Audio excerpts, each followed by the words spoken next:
Welcome. We are back for another episode of Big Six Bants. Obviously, I'm joined by Cass. It is here for the midweek transfer show.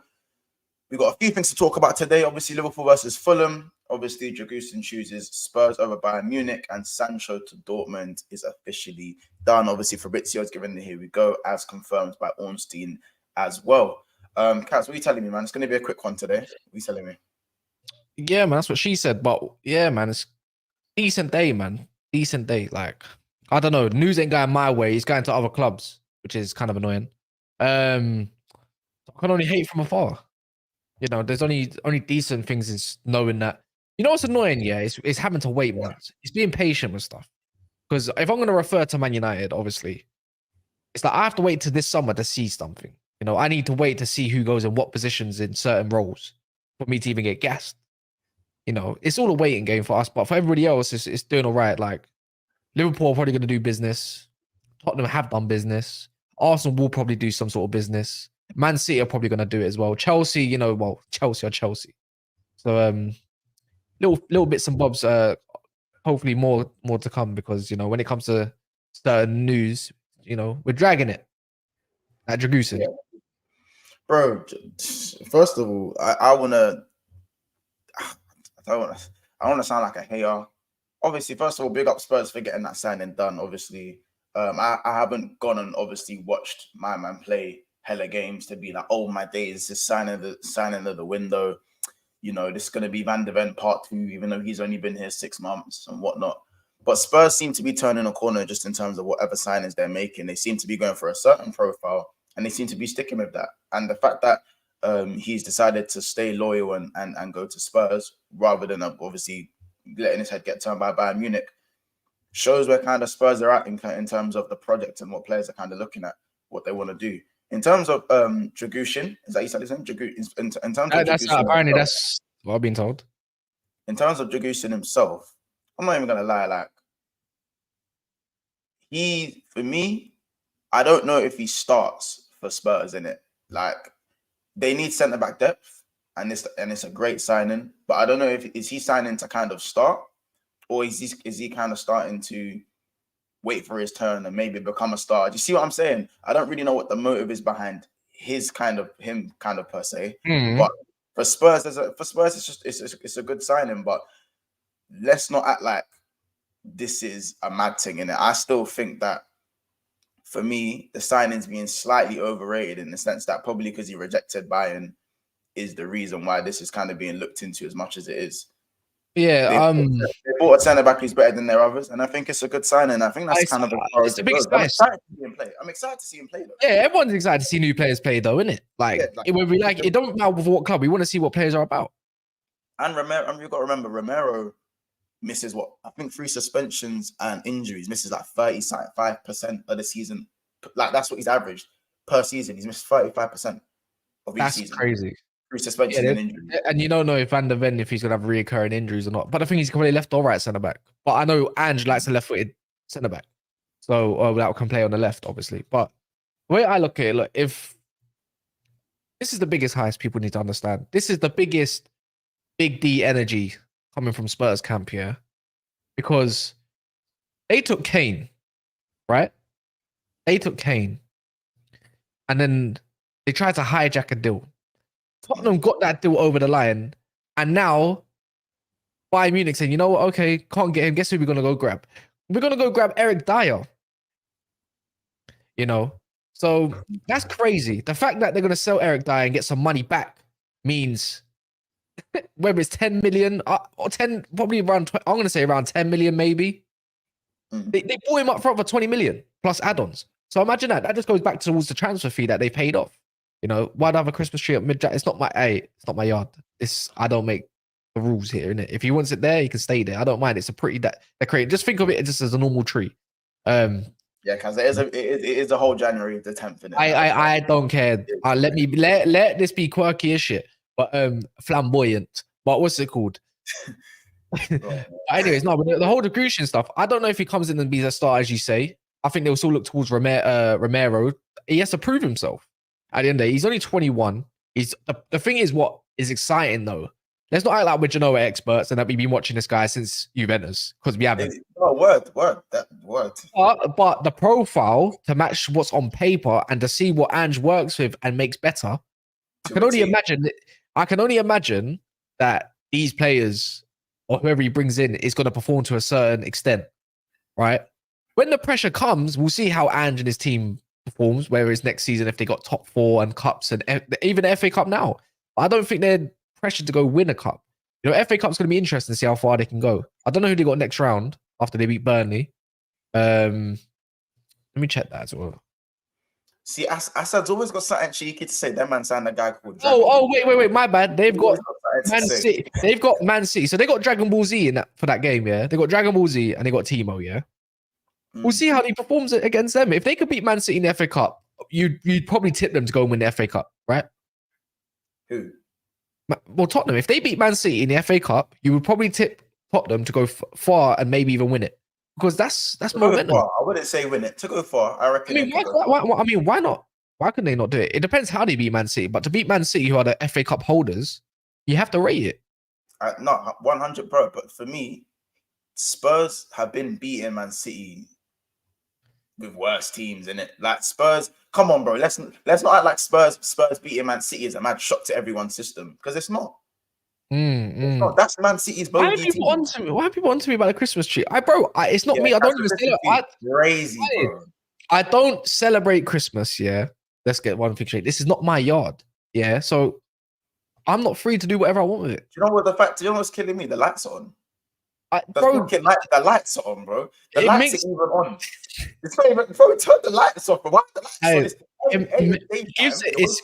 It's good depth. Can you not see the yellow? Can you not see it? Bro, you're wasting electricity. It's just a tree, bro.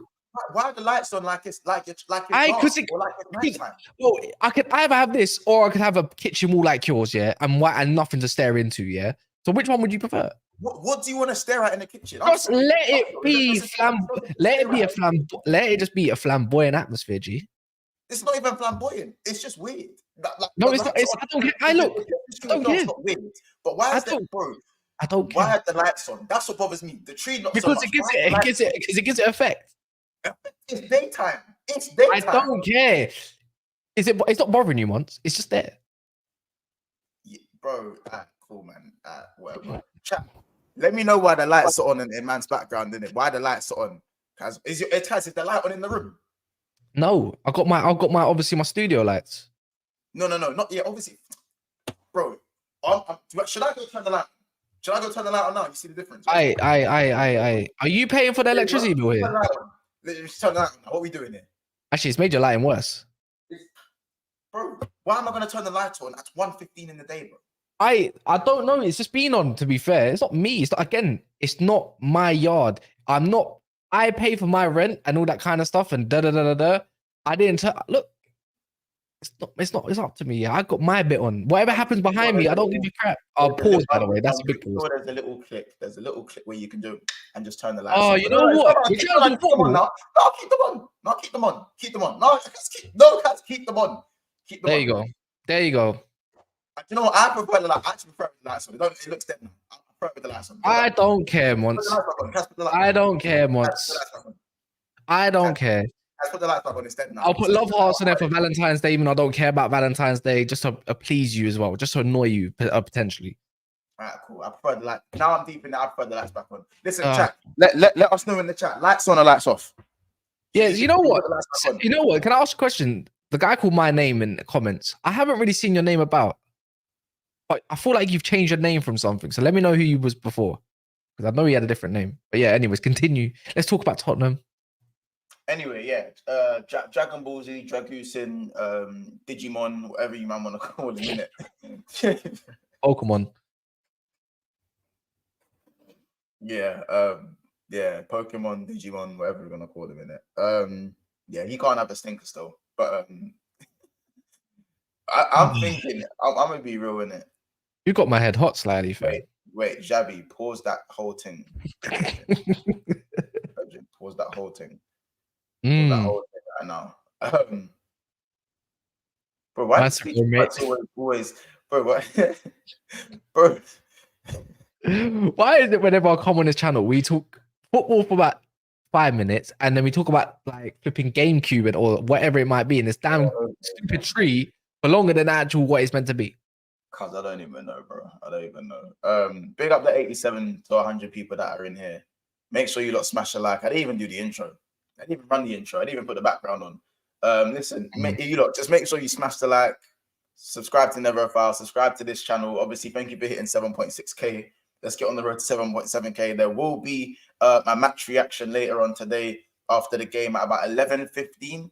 I believe it will be a 3-man panel with a call-in show. So obviously the link will be put in at a certain point, and obviously you guys can come in and jump in. Better win today. Fuck off, man. You better win today. No, you better win today. I need you lot, yeah. You know what it is, yeah? You're like Arsenal fans, except you're more insecure in it, yeah. I just need you. Don't ever. No, stop it. No, they're deluded, yeah. But you, man, are insecure, yeah. You need a whole. It's your turn to deserve some sort of humble pie, let's call it, for a little bit. You need it. You've lost 1 in 30. Yeah, that's why. So, sorry that we're so good. Sorry that we've been so good for the last 6 months. Once you must. I hate Liverpool with a passion, bruv. Most hated. I see that against man. Most hated. No, yeah, by United fans, maybe. I hate you lot more than Arsenal. Look, I hate your club more than Arsenal, but I hate their fans more than your fans. Let's put it like that. But you must. I was gonna say you definitely hate Arsenal fans more than Liverpool fans. Everyone does though. That's normal. That's common ground. That's common ground. Mark said the Liverpool fans are like the more mature version of Arsenal. Hey, Marcus, you're onto something there, you know. Yeah, it worked. Far more insecure. Them man are far more insecure than us. Like it's mad, isn't it? But hey, that's why are you backing it? Why are you backing Mods? You got no work. You not have work to do or something. No one's saying us man are secure, innit? No one's saying us man are secure. But to say we're Arsenal fan type of secure, you know what I'm saying? Gal type of insecure, impossible. Anyways, back to Tottenham. Back to Tottenham. Bro, listen. They're going in the right direction. If you look at the difference in their defense now, and obviously Van der Ven, Romero, Udogie, or Udigi, whatever you want to call him. So the thing that you used to get onto me about now, you can't even say his name properly. I say Udogie in it, but like obviously I thought it was Udogie, huh? You call him Udigi, like he's a uni course or something. It don't make no sense, bro. And then we've obviously got, huh? Yeah, bro. You pronounce his name like it's a uni course, bro. Like it's a subject. Like you got to do a thesis on that or something. But Udogie, man.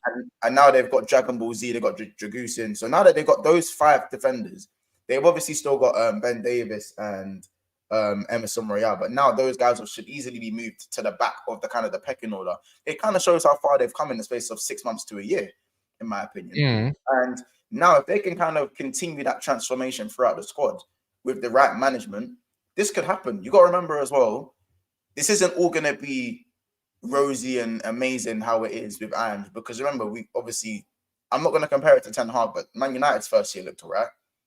And then, you know, the reality. Yeah, but the difference is they're playing expansive and, you know, more secure football. 100%. Second season is going to be very interesting for Spurs. Because when pressure's there. Is it going to be like a replica of the way they started this season? Or is it going to be a thing where people know what Spurs are going to do now, so people are going to know how to nullify it? So that second season is going to be very important for Ange. But as it stands, I think if you back the guy, these men are onto something. They are really onto something. As I said, this Dragusin guy, as I said, he looks good in comps, in it. So I'm not even going to talk about the comps that I've watched, because you're always going to look good in comps. But as you said, profile, Donny's like kind of built like a Viking, fam. It's a bit mad. I'm not gonna lie. He's built like Ragnar Lothbrok, cuz. So I don't know if I'm ever gonna cap. We're gonna have to start calling him like Drag the Impaler or something like that, because that's where he's from. Bro, that's what start calling him. Watch. There will be that like the whole Dracula stuff in it, because you know Romania and all that kind of stuff. And let's see if they call him a Rolls Royce. What's another car name that's like Rolls Royce? That's not really frequent. Say that again. They're going to give him another name. Look, one thing I know about Tottenham, they're going to start giving him a name. He puts in one bad boy tackle, they're going to act like he's been dope for like this whole career. And they're going to give him a name. Yeah. But the thing is, look, regardless of what happens, we've seen this story with Spurs before when there's no pressure. Jose Mourinho comes in, no pressure, do well. Oh, Bentley, there we go. Does well. And then pressure starts to hit and it crumble. Yeah, maybe. But the thing is, I think sometimes things can change at certain clubs, like Arsenal, for instance, the most recent one. Things change. Liverpool, it happened. You know, the whole mentality of your whole club. But the thing is, you did have trophies to back it up and a good history, right? With Spurs, we've seen it under, what's it called, even Conte. You know, look at how amazing they were and how many points they accumulated to get where they needed to go above. And I believe they beat Arsenal to go above and they finished top 4, right? Sorry, Ethan. You're in a title race. Oh, okay. Good to know. But yeah, look. Ethan. So you heard it here first. Ethan says Tottenham are in the title race. But I'm going to put that in. I'm going to ask you lot. Chat. That's a question for the chat. Are Tottenham in a title race? Should we put that into? No, you know what? I might have to make that a subject. You know what? Let's wait after the Man United game. That's perfect. I'll keep that one there. Marcus, I'm documenting it. Don't worry, Marcus. I'm documenting what Ethan's saying in it. Don't worry. Like, I want to know. You're in the chat. Let us know. You don't think? Yeah, the way. Look, as we was talking about, anyways, is we'll have to wait and see after the summer. They're gonna recruit decent. Remember, not every signing is gonna be a good signing, but at this moment in time, it's like Ferguson. You have to look at, can you get the best out of the most average of players? And that's right now. Ange's actually doing that currently. I'm not calling him Fergie, but you know, I think he's got good minerals. He's got something. We got a good sample size. Even before that, like even with Celtic, even before that, he's won trophies. He's got stuff behind him. If he manages to win a trophy at Spurs, I fear for the worst. He's gonna get the keys to North London, man. He went to trophy at Spurs. Do not let Spurs win a title before Arsenal. Please, like, don't let that happen. Not necessarily before, but before. Not even in general, but before Arsenal, because that is something that we will kill them forever about. By the way, but he's doing a good job, man. Look, I said it myself. If I'm Ineos, yeah, and you say there's blank checks for whatever position. So with whole Man United, like they said, there's blank checks. If they want to go get Dan Ashworth and pay, they'll go pay the money out. I'm saying the same thing for Spurs. Go give him whatever he wants on a blank check and bring him in. I would do that personally. Because I don't know what other manager I would want right now that plays good football and a good style with absolute next to nobody in the team. That's just me personally. No, I don't know. I rate Ange highly, man. The fact he was fifth choice. Maddison back in training next week. Van de Ven is already on the bench in the Romero is apparently back as well already. Romero. Basuma suspension should be done after next game. The boys are back in town, bro. What do you mean? He's in AFCON anyways. Oh, he is in it. But even so, bro, that's what, 3 games? 3 games? Yeah. Like, okay, if we're talking next month, Spurs have probably got their whole team back. Yeah, I would say so. This after January. After January's finished, because there's only 2 Premier League games in January, something like that, and the rest are cup games. They've got their team back, and that's when we're going to start seeing probably some destruction. No joke. So, it might be. To think they're 1 point off of Arsenal, and Arsenal have Liverpool at Anfield. You know, Tottenham do have to go to Man United. I still believe we beat them, regardless. Right? It's you know, but if they do beat Man United, again, it's another conversation. I can't lie, we have to have another conversation, man. It's a weird season, bro. Are Spurs in the title race as much as Arsenal are? I wouldn't put it yet. It's a bit too hard to say. I want to see it when they get when they got the players back. Let's see after give it at least February. Yeah, February, then we'll have another conversation. Because I need to see where Liverpool are at after with no Salah and all that kind of stuff. And I need to see where Man City are at as well. Man City are going to be in a title race regardless. So that's automatic entry. This is why celebrating top of the league is a bit mad, because like it's not like man are 10 points clear, 12 points clear. Bro, there's like 5 points. No, but it's the fact is that Tottenham have had injuries, multiple, and they're still in and around amongst it. That's the crazy part. It can't be ignored. That can't be ignored. They might be having a little bit of I don't know, maybe let's call it the Leicester blip. And Spurs did have a blip. I'm pretty sure they won like 1 in 5 at one point. Well, I remember Babs put up a tweet just for Arsenal to rectify it, you know, and copy it. 1 in 7, 1 in 6. You know, the guy that only says good day, mate, and all that kind of stuff. And then now, you know, flip the script. But that kind of shows. I don't think people understand. If they go get another box-to-box midfielder that's anything remotely decent or better than Papa Sarr, it might be long. Do you know what's mad as well? I think Sarr's had a good season, if anything, to be fair. But no, Papa Sarr's had a good, he has got a good season. But I don't think he's been amazing. But I'd say he's had a consistent 6-7s performance. I wouldn't say, I personally can't remember any performance that he's put in that's been an absolute 10-10. But what's mad is that this is what I said. Like, it's not even all doom and gloom for maybe the Newcastles and Uniteds at this moment in time, because Spurs went 5 games without a win, or 4 games without a win, or 1 win in 5, or something stupid like that. And in their last 5 games now, they have 4 wins in 5, where they apart from the loss to Brighton, they've won all 4 of those other games. If you win, like if any team in the top 8 wins 4 on the bounce, you know you're there, innit? Like this is what I'm saying. Any little winning streak above 3, you are there. You are so there. You know what I'm saying? It's true, maybe. That's how saturated the Premier League is right now. In the top, I like how you said top 8, and that means Chelsea's not included. But yeah, bro, as I said, you know me. I have no words for Chelsea. I have no words for them, man. But like, you go and win 4 games in a row, whether that be Arsenal, that will put them top of the league, in my opinion. If City go and do it, that will put them top of the league. If Liverpool will do it, obviously that will keep us top of the league. If United do it, that for me, that propels you into the top 4 argument instantaneously, maybe even 4th, if you go win those games in a row. Because remember, if you go win your next 4 games, 3 of those points are against who? Tottenham Hotspur this weekend. You know what I'm saying? Like, yeah, but it doesn't put us in a mad position. We go joint points with West Ham on 34 points. No, I'm talking about in a row. If he was to win the next 4 games, Oh, the 4 games. That's 12 points there, bro. Anyone who goes on a winning streak is there. I'm telling you, man. I'm telling you. I'm just hoping by the time it gets to Liverpool versus Arsenal, we're in an okay position. We got to go to the Molineux and we got West Ham. Crazy. And the worst thing is, usually you'd say like you'd say those are winnable games for United on paper, but the way we always have close results against Wolves. They just don't have Ruben Neves this time to dunk us. Bro, the Molineux ain't easy, innit? Like, no, not this season. They've been killing teams. I'll tell you myself, the Molineux ain't easy. You know what I'm saying? It ain't easy around there. You know that game was pretty easy. It was pretty easy, but yeah, I mean, yeah, I hear it, to be fair. But not everyone can go and get G at the Molineux, you know what I'm saying? So maybe, hey, Rasmus, go get G, man. Rasmus, show me something otherwise. Don't make me feel like I should be. I can't lie, that guy's pissing me off lately. Yeah, do you know what? Let's move on, obviously, from Spurs. It's been about 20 minutes anyway. Just quickly, I know we're going to go to Sancho. In fact, this is a nice way to segue into Jadon Sancho. But just before we segue to Jadon Sancho, Rasmus Højlund. Can I get my apology now, guys? Nah. Why? Because, bro, we creating... All right, there's one game...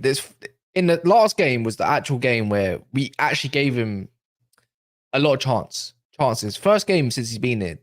He's been feeding off scraps. The guy's only 20 years old, yeah, as well, to be fair. And I don't think, and like most of the Man United players, I don't think his confidence is there either right now. So if he was about 22, 23, I would have a different conversation with you. But the fact that he's bare young, I don't really want to get onto him too much. Can I say he's underperforming? Yes, I can say that. Of course I can say I think he's underperforming. But I can say that about the whole team as well. Should he have scored a hat-trick against Wigan? He should have at least got minimum 2 because of the chances he's had. But how about more than type of chances come for him to actually properly rate him to see if he's clinical or not? Did you know what I mean? Like, I don't really care. For this season alone, for me, it's a whole write-off, isn't it? But he does need to step up because it is Man United. Wait, excuse me? Say that write-off again? This whole season for me is a write-off anyways. Because the players can't step up. How am I meant to supply a striker to step up if the players behind him can't step up to actually give him anything?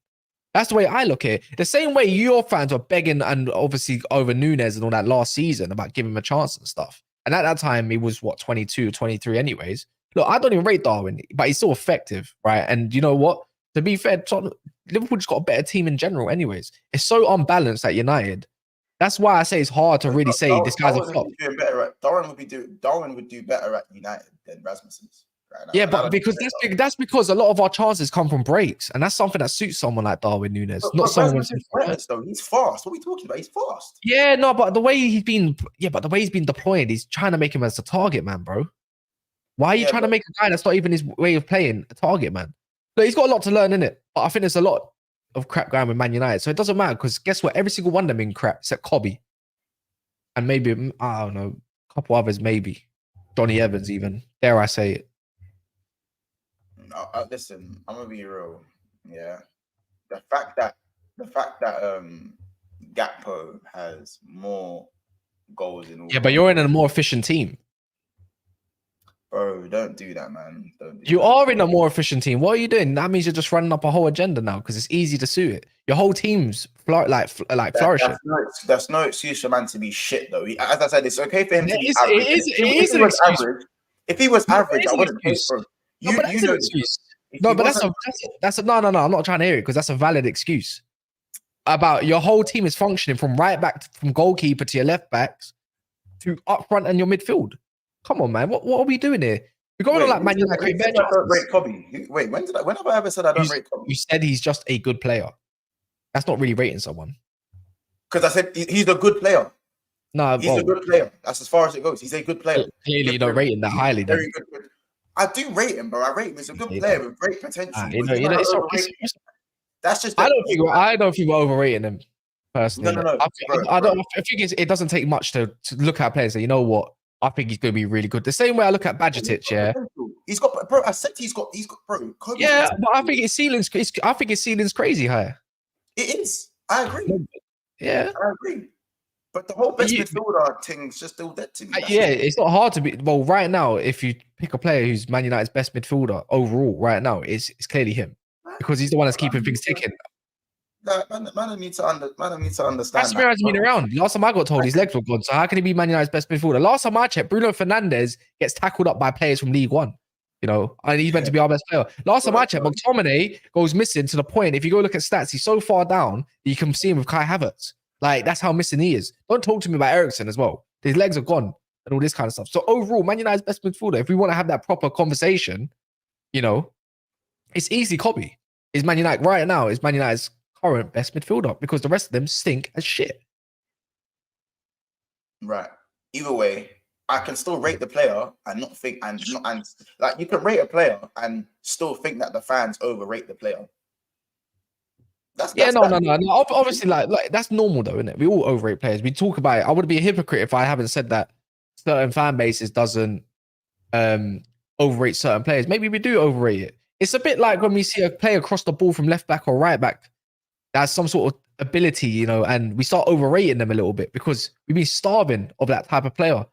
You know, Cobby, we've been starving from that type of player. So that's why we get gassed. But to even say that is not an excuse to say that you could see someone like him and say that he's doing more than enough as an 18-year-old. You know, probably playing his position that he's not really his position in the six, but he's doing a good job. Something that he's doing the basics so well that it makes the others look poor. You know, I think he's a special talent, isn't it? Yeah, I think he is. I think he'll go far. His ceiling's high. He's good. I wouldn't say he's outstanding, but he's showing up a lot of these players a lot. Like a lot of these senior players, he's showing them up by doing the basics really well. Yeah, I hear it. And the maddest thing is people actually think Eriksen's actually super good at passing. You don't watch Man United, bro. Like he has good long passes here and there, but you need to see how much times he gives away the ball through long passes as well. This is what I'm saying. That says Kobe. I don't watch enough. I don't want to hear it. Like he's not. Eriksen's a myth. Go watch Kobe's passing, long passing, in the last few games. Eriksen hasn't dared even try to play them pass because he plays safe too much. And he's still going wayward. What we're not going to say is Kobe's a better passer than Eriksen. We're not about to say that. But I'm telling you now, he's a better passer than Eriksen. Oh my God. He's a better long passer than Eriksen. No, but, bro, how you can't. I'm not saying you can't tell me, Monche, but I've watched Eriksen for quite a while now in terms of being in the Man United part. When it comes to short passing, I would say Eriksen's better short passing, but he's not better long passing than Kobe. No chance. Trust me, he's Bruno Fernandes, but he gives the ball away so much. People don't understand it. Tottenham fans can back me up and say Eriksen is so wasteful on the ball. He just looks pretty on the eye. So that's what I'm saying. What are we doing it? Like even Z saying it. A lot of Man United fans know it. Eriksen's good at what he does, but he's not amazing as people think he is in terms of. I think he's got better positioning when he's going further forward, and Eriksen got sprayers left and right foot. Like he doesn't do enough. No, not too much. It's easy passes. We're talking about no. Because look, it's like the last time I saw Eriksen play the ball that I think it was into Bruno Fernandes to beat Arsenal. It's the same one that I saw Kobe playing to Garnacho against your team, which was more just as risky and everything. Bent around your player, waited perfectly, and obviously Garnacho got tackled. It's like he done it against Newcastle as well in one moment. People are forgetting things like this. You don't see these things. It's so easy to see that Eriksen's so wasted. So he's a better passer than Casemiro, and he's a better passer than Eriksen, and he's better than Casemiro. Overall, right now, the more efficient midfielder is Hobby. Obviously, Casemiro, when it comes to doing the destroying stuff, is obviously better. And I don't think the game suited him. Maybe next to Hobby, you will compliment Casemiro quite a lot. Right? Don't get me wrong. Casemiro is good at what he does. No one's saying that he's better than Casemiro at defending. Right? But overall, he's definitely better than Casemiro right now because Casemiro is declining. As from what we can see anyways. Fair enough. I mean, when I told you Casemiro was declining, it's not hard. This is the bar. You were telling me that it's the players around him and Casemiro. No, but no, I'm not joking. It's not that hard to be Man United's best midfielder currently. It's not hard. I'm just saying, you told me when I told you Casemiro's legs are gone and he's declining at the start of the season, you were so against it. No, because the way we've been deploying our midfielder, our DM, to be the sole DM, you're trying to make Casemiro do a role that he's not used to. He needs something different. You know, I don't think his legs are gone like that. Don't get me wrong. I think he's still a great player, and I think we've been sold a dream by Ten Hag from him trying to make him do a role that he can't do. But you're not really helping him by balancing out a situation by giving him Mount and Bruno Fernandes. You need someone that can he can pass, a bit like Modric. You know, that's why they used to deploy Casemiro higher up the pitch, let Modric come and collect it. But Modric was always, or not even Modric all the time. He had Modric and Toni Kroos to always collect the ball off of. Because that's his deficiency, because he can't control a game from DM. We're not doing that. Our forwards are, or let's call them 10, so high up the pitch, so far away from him. The gap between midfield and the forward line, including the two 10s, are so far away. It's not hard to see. So I think that's down to Ten Hag. I don't think his legs are gone like that. But to be fair, in the performances where he could make a tackle, he's been rash and he's been piss poor. But so has all the team, innit? But yeah, I'm just saying that. I hear what you're saying. And just that was just a little segment on Kobe. But I just wanted to quickly, obviously, Jadon Sancho before I go more on my own. Jadon Sancho, here we go to Dortmund. Obviously, the loan is now officially done. The saga is pretty much over for now, anyways. Good riddance. Good riddance. What are we saying with that? Yeah, good riddance for now. Look, do I believe Jadon would you take him back? 100%. I hate Marcus Rashford more. I hate's a strong word, though. No, I hate. Obviously, I don't hate him as a person or anything. Everyone's got their own issues. I know what you mean. I mean, as a player, as a player, I can't stand him. He would be my first 5 players that I would get rid of at Man United. But he wouldn't know. Sorry, in the 5, and he'd probably be 5th. Can't stand him. There's a lot of deadwood. Marcus Rashford is the one that can command a fee for me. Look, Sancho needs a different type of manager. That's clear to see. I think we can all say Ten Hag's man management has pulled one over our eyes last season and clearly can't handle egos. You know, and if you're going to be a big club like Man United, you're going to have to handle egos. I will reassess his situation in the summer and see where he goes from there. His wage is an issue.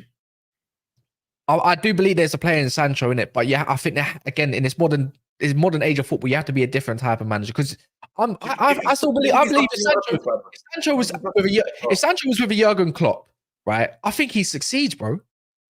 Like, that's the maddest part is I don't think he's a crap player. And next to someone like Højlund, who needs a supplier, for the first time, you need a supplier of the ball. Like, you don't give him a chance. So it's kind of crazy, isn't it? Look, man, I don't know, man. It's too difficult to call, once, because I want to move on. It's one of them ones where, like, because he's not brain dead, he's got actual attributes, and you also he has money in the bank. Cool, maybe not so much at United, but anytime Sancho's had a striker. So remember when Ronaldo was even playing up front, And you remember how Sancho was linking up with Ronaldo and Cavani at times, like, where he made, even whether it be Cavani or Ronaldo, when he, as you said, like with Højlund, he made the striker look a lot better. I feel like the way Man United is deployed has not suited Sancho either. To the way, look, Sancho's not the most fit guy in the world in terms of running 90 minutes doing doggy work. I feel like he's just lost the yard of pace. At Dortmund, No, he was yeah, quick. no, but in the, that's what I'm saying. In the summer, he was moving crazy, bro. Like, I'm talking, he was as fit as I saw. And even Casemiro and others say he's training the best he's ever done. Yeah. And he didn't get given his chance. When he was playing false nine this summer. Basically, yeah, that one. He was moving crazy like the Sancho that we all know. He didn't get given his chance. He played against Tottenham. He played against Tottenham. He played really well against Tottenham. We didn't, obviously we didn't score the goals that we were meant to against Tottenham, and he got binned. That's the maddest part because of favoritism. The thing is, look, I don't think Sancho has helped himself whatsoever. As well, I'm not gonna act like I wasn't annoyed with him and trying to back Ten Hag over him, because at the time I was backing the manager more than the player. But at this current moment of time, I think Sancho has a lot to prove. I don't think he likes his situation in Manchester right now. I don't think he's going to ever succeed under this kind of manager. But he's on big wages. I mean, comes with big pressures. And, I think we need, obviously, a team where you're going to control a game, like Dortmund's team, where he could thrive because he needs to do what he does best. But at the same thing, he needs to do the basics well, as well. And I don't know. I don't know. Look, we'll see in it. All I can say for now is good riddance, and they're paying for most of his wages. And that needs to help the clubs in some shape, way, or form until the summer happens. Fair enough. He needs to go rectify his career, man. He owes it to himself more than anyone. He definitely does owe it to himself. And I feel like if if Erik ten Hag doesn't see, if he doesn't last to the end of the year, I still feel like Sancho has a chance at Man United, because at the end of the day, the fact that you guys don't really score goals like that and your front line has been so bad, it's almost at this point where even if Ten Hag started experimenting, like remember when Garnacho was on the right and that, when you're just jumbling up your front three just because nothing's working, that was the perfect time to even probably go Sancho false nine. Fuck it, see what happens. Dash in false nine, or dash a 10, play him 10, put Bruno back in the 8, like kind of, how Bruno was kind of playing 8 last season. He wasn't really playing 10. Well, he's not. That's the same this season. He's playing deep line playmaker sometimes. Yeah, but I'm saying dash Bruno back in the 8, force him to play simple, dash Sancho in the 10, see what it looks like. Maybe throw Garnacho on the right, Rashford on the left. Do what the fuck you want to do. Like, there's so many ways. Like, Sancho is not a player who can only play one position. He's actually versatile enough to play false 9, right wing, and left wing, and 10. Yeah. It's crazy. But let's not act like he has helped himself. I don't want to put this into some bubble. Like, he's done the most perfect job at Man United, and he's the one who's done nothing wrong and whatever. So, but yeah, obviously, because I know you got to shoot off in that. But yeah, I just kind of wanted to speak on Jadon Sancho because it's a shit situation for both parties, but the best outcome for what's happened right now is what I'd say. Hopefully you lose tonight, but I need to dip in a bit. Take care, bro. Take care. You might want to talk on Liverpool. Yeah, I'm gonna talk on Liverpool, bro. Big up Dax as well. He goes, facts, Mont. It's been broken. Sancho could have fixed it maybe, but Erik ten Hag didn't even allow it to maybe be fixed. And that's the thing, innit? Like, I feel like sometimes it's a battle of the egos and pride. And I think there's times for managers to have pride, and there's times for managers to put an arm around. Like, as I said, football is a lot softer than it was before, maybe back in the day. But there's still certain players where you need to kind of put your arm around, as opposed to players where you need to just shout at them. Because some players thrive just by getting told, fix the fuck up. Fix up, go out there and get it done. And certain players love that. They love that. They love the harsh, the hard love in it, that kind of that tough love. But then there's other players, bro, where if you do that, they're gonna go into their shell, they're gonna give the ball away, and that's kind of, and they're gonna look like a shadow of themselves. Whereas I think a player like Sancho needs someone to put their arm around him and tell you, listen, I believe you're this good and that. I believe you can do this and you can do that. I need to be a lot softer in your approach. And I think that is a man management problem with Erik ten Hag. I think he's picked and chooses who he wants to man manage. You know what I'm saying? Big up like Nani. I don't know if Nani was one of those players in it. Nani was one of my favorite players growing up, even as a Liverpool fan, just to watch. Nani was an amazing player in it. but I didn't know. I wasn't sure. Was Nani, Marcus? You can tell me as a United fan. Was Nani one of those players where like he needed an arm around him, or was it more tough love with Nani? And that says, as a dad, I will never expect my daughter to make the effort. Marcus says Rooney used to hold smoke when Nani was playing rubbish. Do not kill me. But Rooney thrived off the tough love, though. Thrived off that shit. And that's the difference. That is generally the difference. But you lot, obviously, there's still 50 minutes or so left of the stream. It is Q&A time. So any questions you have for me in terms of the game, especially Liverpool versus Fulham, just dash your questions in and I'll ask them, man. Any sort of questions, even if it's more just about the other teams, the signings and whatnot, let me know, man. And obviously, I'll answer your question. You've got 15 minutes kind of just to run these questions. Make sure you guys are liking the video. Make sure you guys are subscribing to the channel. Still 112 people here in the house right now. So big up every single person that is in the house and commenting and interacting and supporting the channel as well. Thank you so much for getting us to 7.7K subscribers. Obviously, we really do appreciate it as well. Of course, and remember, we are going live tonight after 11 p.m. for the call-in. So if you guys want to obviously jump on with me and a few others on the panel later after the game, we're going to be talking in detail what's going on with Liverpool, the injuries, Trent, and all that good stuff. So, you know what I'm saying? It's going to be a good one. It's going to be a good one as well. Let me just quickly mark the time in for the Q&A for the timestamps. Bear with me, people. Bear with me. All right, cool, good stuff. Yeah.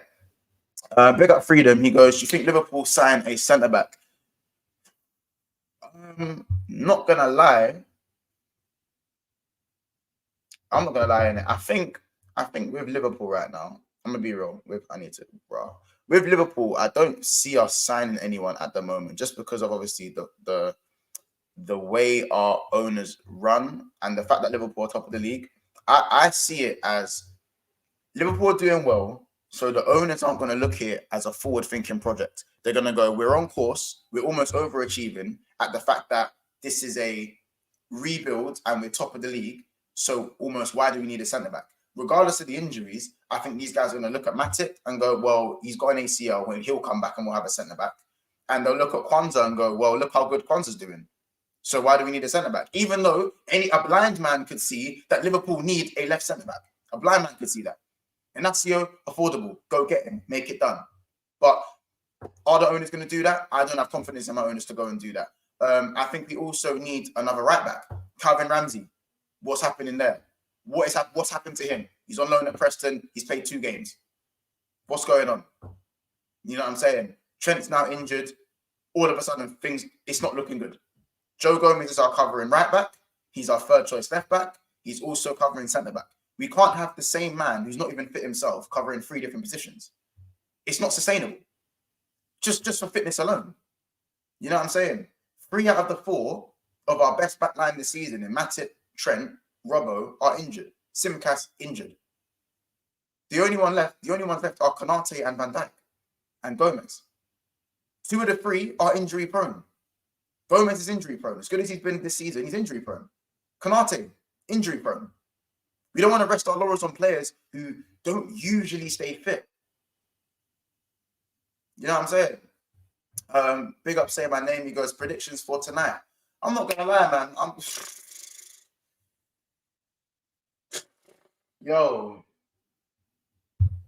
saying, you lot, give me your predictions for tonight. Give me you lot's predictions for tonight against. I'm going to say 2-1 Liverpool, innit? But reluctantly, 2-1 Liverpool. I might even go 1-1. But a draw, I'll say this from now. A draw is a bad result. I'm not trying to go Fulham on a draw in it. I'm not doing that.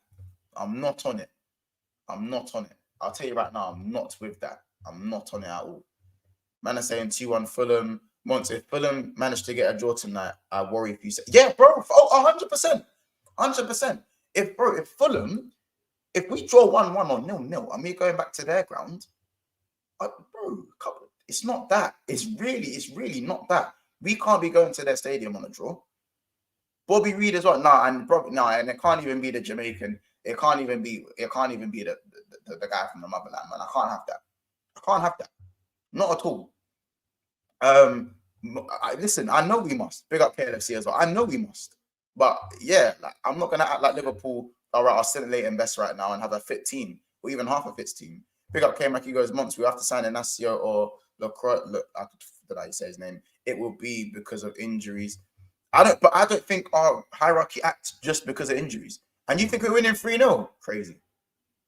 You're crazy, bro. I'm sorry. 3-0 is mad. 2-0, I can fair enough and hear it, but 3-0 is crazy. You know what I'm saying? Honestly, big up honestly says, I say get Inacio. Matip is done. Ibu is great but injury prone. Virgil van Dijk is aging. We still need a centre back. To Inacio, you can breed him in. You can bed him in. You can definitely bed in Inacio slowly as well. But there are centre backs on the market, and I feel like Liverpool aren't in no rush. And I don't know, man. Going Craven Cottage might be a mad thing, innit? Going Craven Cottage for the second leg might just be a mad thing. Keep the questions coming, by the way. Keep the questions coming as well. There was a comment from Honesty that I missed earlier on in the chat. You know, I just wanted to quickly try and find that. So you lot, bear with me for a second. Bear with me for a second. Bro, where is this comment? Question. I found it. Question. Mons, what are your opinion on Pedro Neto being a priority for Klopp this season, this January? I rate him, but you personally would pick. But I personally would pick Elise, who can rotate with Mo and Szoboszlai, and Neto is injury prone. I don't think a right winger. Listen, I'd like Pedro Neto and I'd even like Elise, to be fair. I think Elise gives me like those Mahrez vibes, very reminiscent of Riyad Mahrez. And Neto is more direct, still very creative. But because of his injuries, I don't know if that's something I want to pay the big bucks for, if I'm honest. What I would say is that there's other positions that need to be prioritized other than the right winger. But right winger is one of them. Just I think maybe that's a third or fourth priority for us. I think we need to get another right back. I think we need another left centre back. And we definitely need to. I think a 6 is the main one. It goes 6, left centre back, and then right back / right wing. Any of those two, maybe after that, I'd say. I think those are kind of the priority. Dap says, F it, I'm saying it. Monts, you're actually a humble, level-headed Liverpool fan. I can't lie. You know what? I have my moments in it. I have my moments. It just depends. It kind of depends on my mood. I'm not going to lie. But I can be level-headed more often than not. But it just depends if it's a banter thing or if it's a fuck everyone else thing. But you know me, more likely than not, it's a fuck everyone else thing. Come on, bro. You know how it gets. But yeah, big up Daps every single time. Remember to subscribe to Never Five People. Catch us there later on as well. Corona saying 3-1. Honestly, it's a question. Is Gakpo our utility man the same for Harvey? Gakpo conversation is kind of a difficult one because he ended last year so strong. His kind of January period, his first 6 months with Liverpool were actually really good. And I was really impressed with his kind of the work that he was doing at false nine because he was actually getting a few goals as well. But with Gakpo right now, I think he doesn't know what his best position is. I don't know what his best position is. When he goes on the left, I feel like he ghosts a little bit. When he plays false nine, he needs to play hold up. He can't play on the shoulder, even though he's quite quick. So I think Gakpo is too good to be a utility man, but I don't agree with the shouts that he's shit. Like, because you don't start for Liverpool. You know what I'm saying? I don't just agree that he's shit. I just feel like Gakpo right now, in terms of the pecking order for Liverpool, it's probably level with Nunes, where I'd rate him, which isn't great because I prefer Gakpo in terms of my player preference. I prefer Gakpo to Nunes, but Gakpo isn't really showing me enough at this moment to say that I can even put him above Nunes right now. Chaps goes, yeah, I don't like this once. I prefer when the frying pan is out. I prefer when the frying pan's out. Smash the likes though, you tight fucks. Smash the like button, man. Let's at least get to 100 likes today, by the way. I don't know how many likes we're on, but make sure we can get to 100 likes. Make sure we're also subscribing as well. Keep the questions coming in as well, and make sure we're subscribing. Big up everyone who has subscribed this stream as well. K-Mac says, Monts, you think Gomez is right back tonight? Beck on the left, Owen Beck on the left. And do you think Bradley will start? If we start Bradley and Owen Beck, just give them the points, innit? Give them, man, the points. Yes, I know Bradley done up Martinelli for the 2 duels that he had, but that don't mean he's good enough to be playing. Don't mean he's good enough. All I'm going to say. And Owen Beck, don't want to see him play either. If I'm honest, he's not ready. It's just as simple as that. Gomez, I believe, will start left back. Conor Bradley, I believe, will start right back. Big up K-Mac every time. Months, you should have known not to trust Eric Ten Hag's talent. Fuck off, man. Let's fuck off with that one. Why are Liverpool under no pressure to deliver? Because, bro, I'll be real. No one expected us to challenge for the title. Not even I said third place, like. But I'm happy to be here. But listen, for me, I'm not gonna lie. I'll say it right now. For those who don't know, objectives change. I want this title. Will we win the title? Was too early to say, because again, I told you, man, I need 12 points. I need 12 points above Man City. Then you can see me saying, fuck them, they're shit. We've got this. I don't give a dash. Fuck the baby sharks. Fuck the. Then I'll start moving mad with it. But until I'm seeing 12 points, what? A 2.5 point gap with one when they have a game in hand. I've learned my lesson, you know. And I like I've learned my lesson. And we were a better team then when we had a bigger gap. So please don't do that with Man City. Now we're not doing all that. Notice I didn't mention Arsenal, by the way. You take what you guys want to take from that one. You know what I'm saying? You might take what you want to take from that. Olise is a summer thing. I really think he's high on our list. 60 million release clause. Inacio, Lacroix, and Friendjob. I don't know who Friendjob is. Are high on the list. I don't really know about him, so you don't have to educate me on that one. King Manu said I'd play Allison. Maybe because our defense is so tight, I'll probably play Allison. I do hear it, to be fair. Question: Thiago is leaving in the summer. Diaz also might go Barca. Carvalho might also be sold. Would you buy a midfielder in the summer, or would you trust Clark or Morton, who are rated by Klopp? No, I wouldn't trust Morton. Maybe Clark. Nah, ain't really seen enough in it. Like from what I see in preseason, he's all right, but I ain't seen enough. I think we've got a lot of midfielders.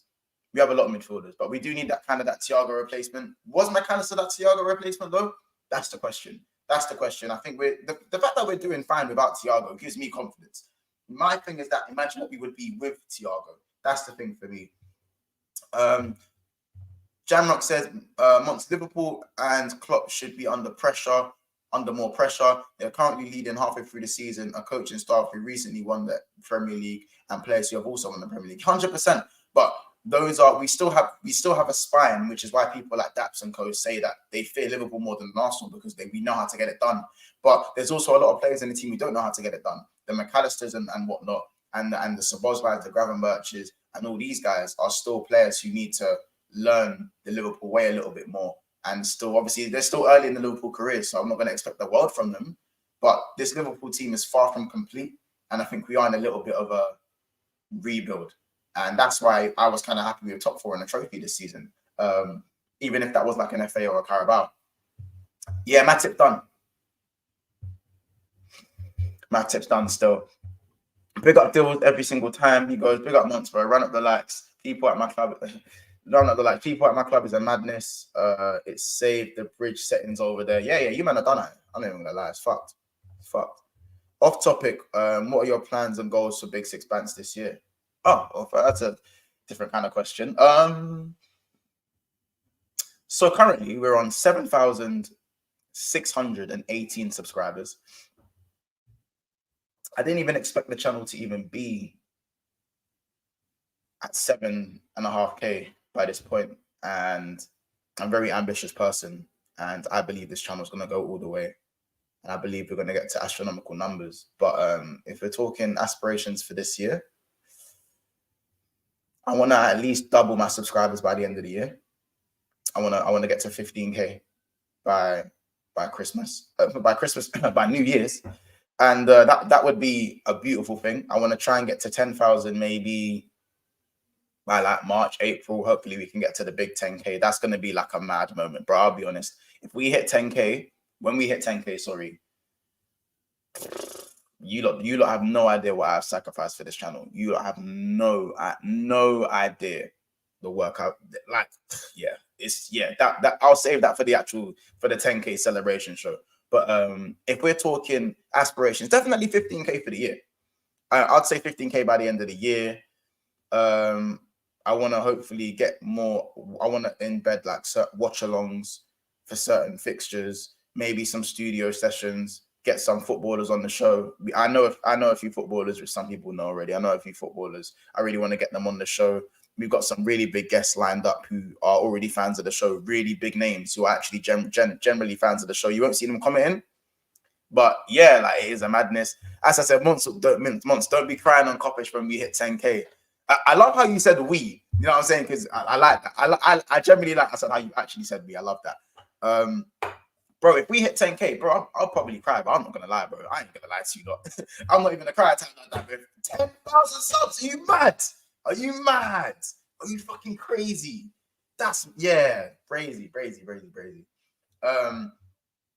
Big up on the seats. 15K is a must. We were here when you man had 600 subs. Yeah, exactly. There's so many people in here that have been here from the jump. So yeah, that'll be an amazing one. So big up Deals. Deals goes, you get the numbers, bro. You got the right platform, the right people coming on here. Yeah, no, 100%. I think I'm going to also go back to getting some bigger guests on here again, man. I've been so focused on the guys we got around, which are doing so well as well. So we're going to get some special guests on and do a lot more of those super panels that we like to do as well, because I enjoy those a lot. You know what I'm saying? Ed says, I got here. In fact, you lot, here's a question for the chat. I know it's time to ask me questions, but here's a question for the chat. When you subscribe to Big Six Bants, do you remember how many subscribers we had? How many subscribers did I have when you first subscribed to the channel? So Ed obviously goes, I got here at 1K. Bro, that feels like yesterday. It does. The 1K was literally last, like, it does feel like yesterday, bro. It's crazy. Even though it's like a year and a half ago. As I said, I say we because I feel like I'm part of the journey. You are a part of the journey. Don't say I feel like I'm part of the journey, bro. You are a part of the journey, bro. Don't ever. I've been watching since the pre-recorded days. Yeah, bro, you are a part. You're part of the family. Don't be silly, fam. Don't be silly, bro. You know what I'm saying? Honestly says 625. KLFC says I sub between 1 and 2K. K-Mac says under 5K. I got into this thing 6 months ago. Big up yourself for doing what you're doing. If it's only been 6 months, K-Mac, that's extraordinary, just to say that. Bear with me while I'm just looking at some more of the comments. Freedom also had a question. Is it better to have football intelligence or have football skills? Oh. I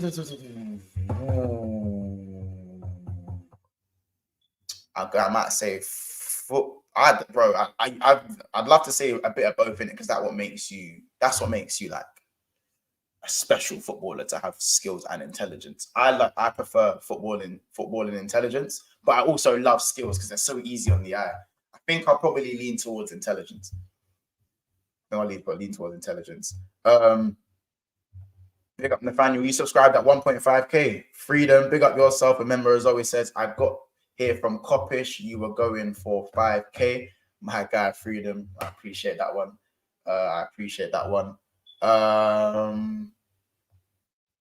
Yeah, guys, let me know in the comments, man. I want to know what number everyone kind of subscribed at. That's actually a proper interest from me. Big up as well. He says I'm gonna sub now. Big up Malai. Is that how I say your name? Apologies if I said your name wrong. Let me know how to pronounce that. BW says you also need athleticism and the quicker decision making. Saka has intelligence and mid skill. He's a borderline world class. Marcus, we're not gonna do that. Listen, Marcus, don't rope me in. Marcus, don't rope me in, Killy. Don't rope me in, broski. Don't rope me in. I don't even remember. Marcus, you have I'd go as far as to say, bro, Marcus, you probably have the best memory. You're probably easily, out of the 7,000 whatever subscribers that's here, I think you have arguably the top 5 memory. Your memory on what the some of the stuff you bring up is stuff that even I've forgotten. So yeah, that's I can't, Marcus, you've been here for a minute though. I'll probably say, if I was to guess when you subbed, it must have been like under 1,000. You know what I'm saying? Big up saying my name. He goes, you know what? There is really no big channel where they have a studio with Big Six candidates. You man should start that. I mean, obviously, this is what it is. Obviously, it's hard to just slap things into place because obviously the man them have their lives and everyone's busy and we got to survive out here. Life ain't easy, man. You know what I'm saying? Life ain't easy, but the second we get the time and the channel can kind of I'm now full-time content creating, but the dream is to obviously let the boys. I want the boys to be full-time content creating in terms of talking about ball. I want that for the guys, and we are a long way away from that.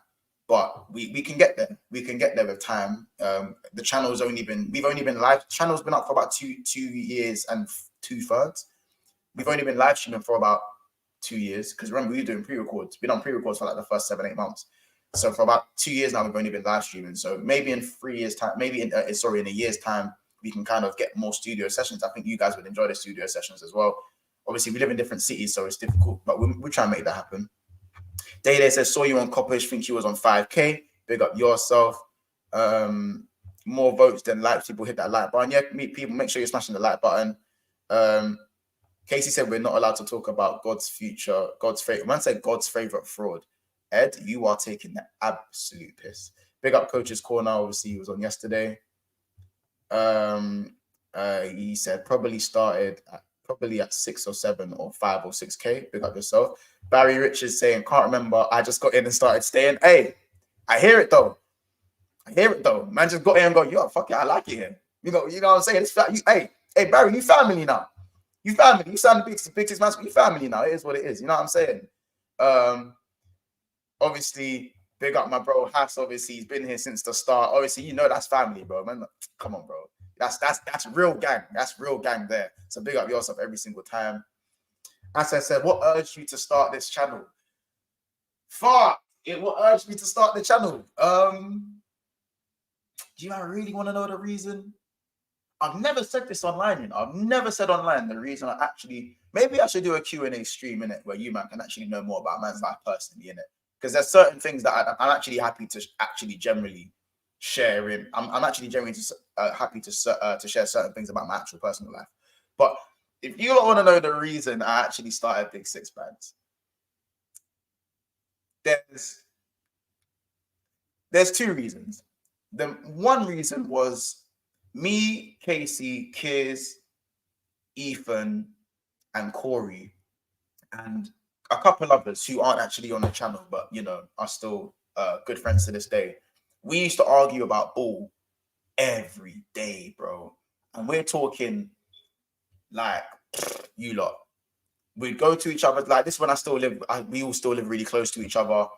I'd go to Casey's house and we'd watch the football, whether it's my team, whether it's Corey's team, obviously United, obviously Casey's an Arsenal fan. And I'm not even going to lie. It's just beef. It's just straight arguments and it's beef.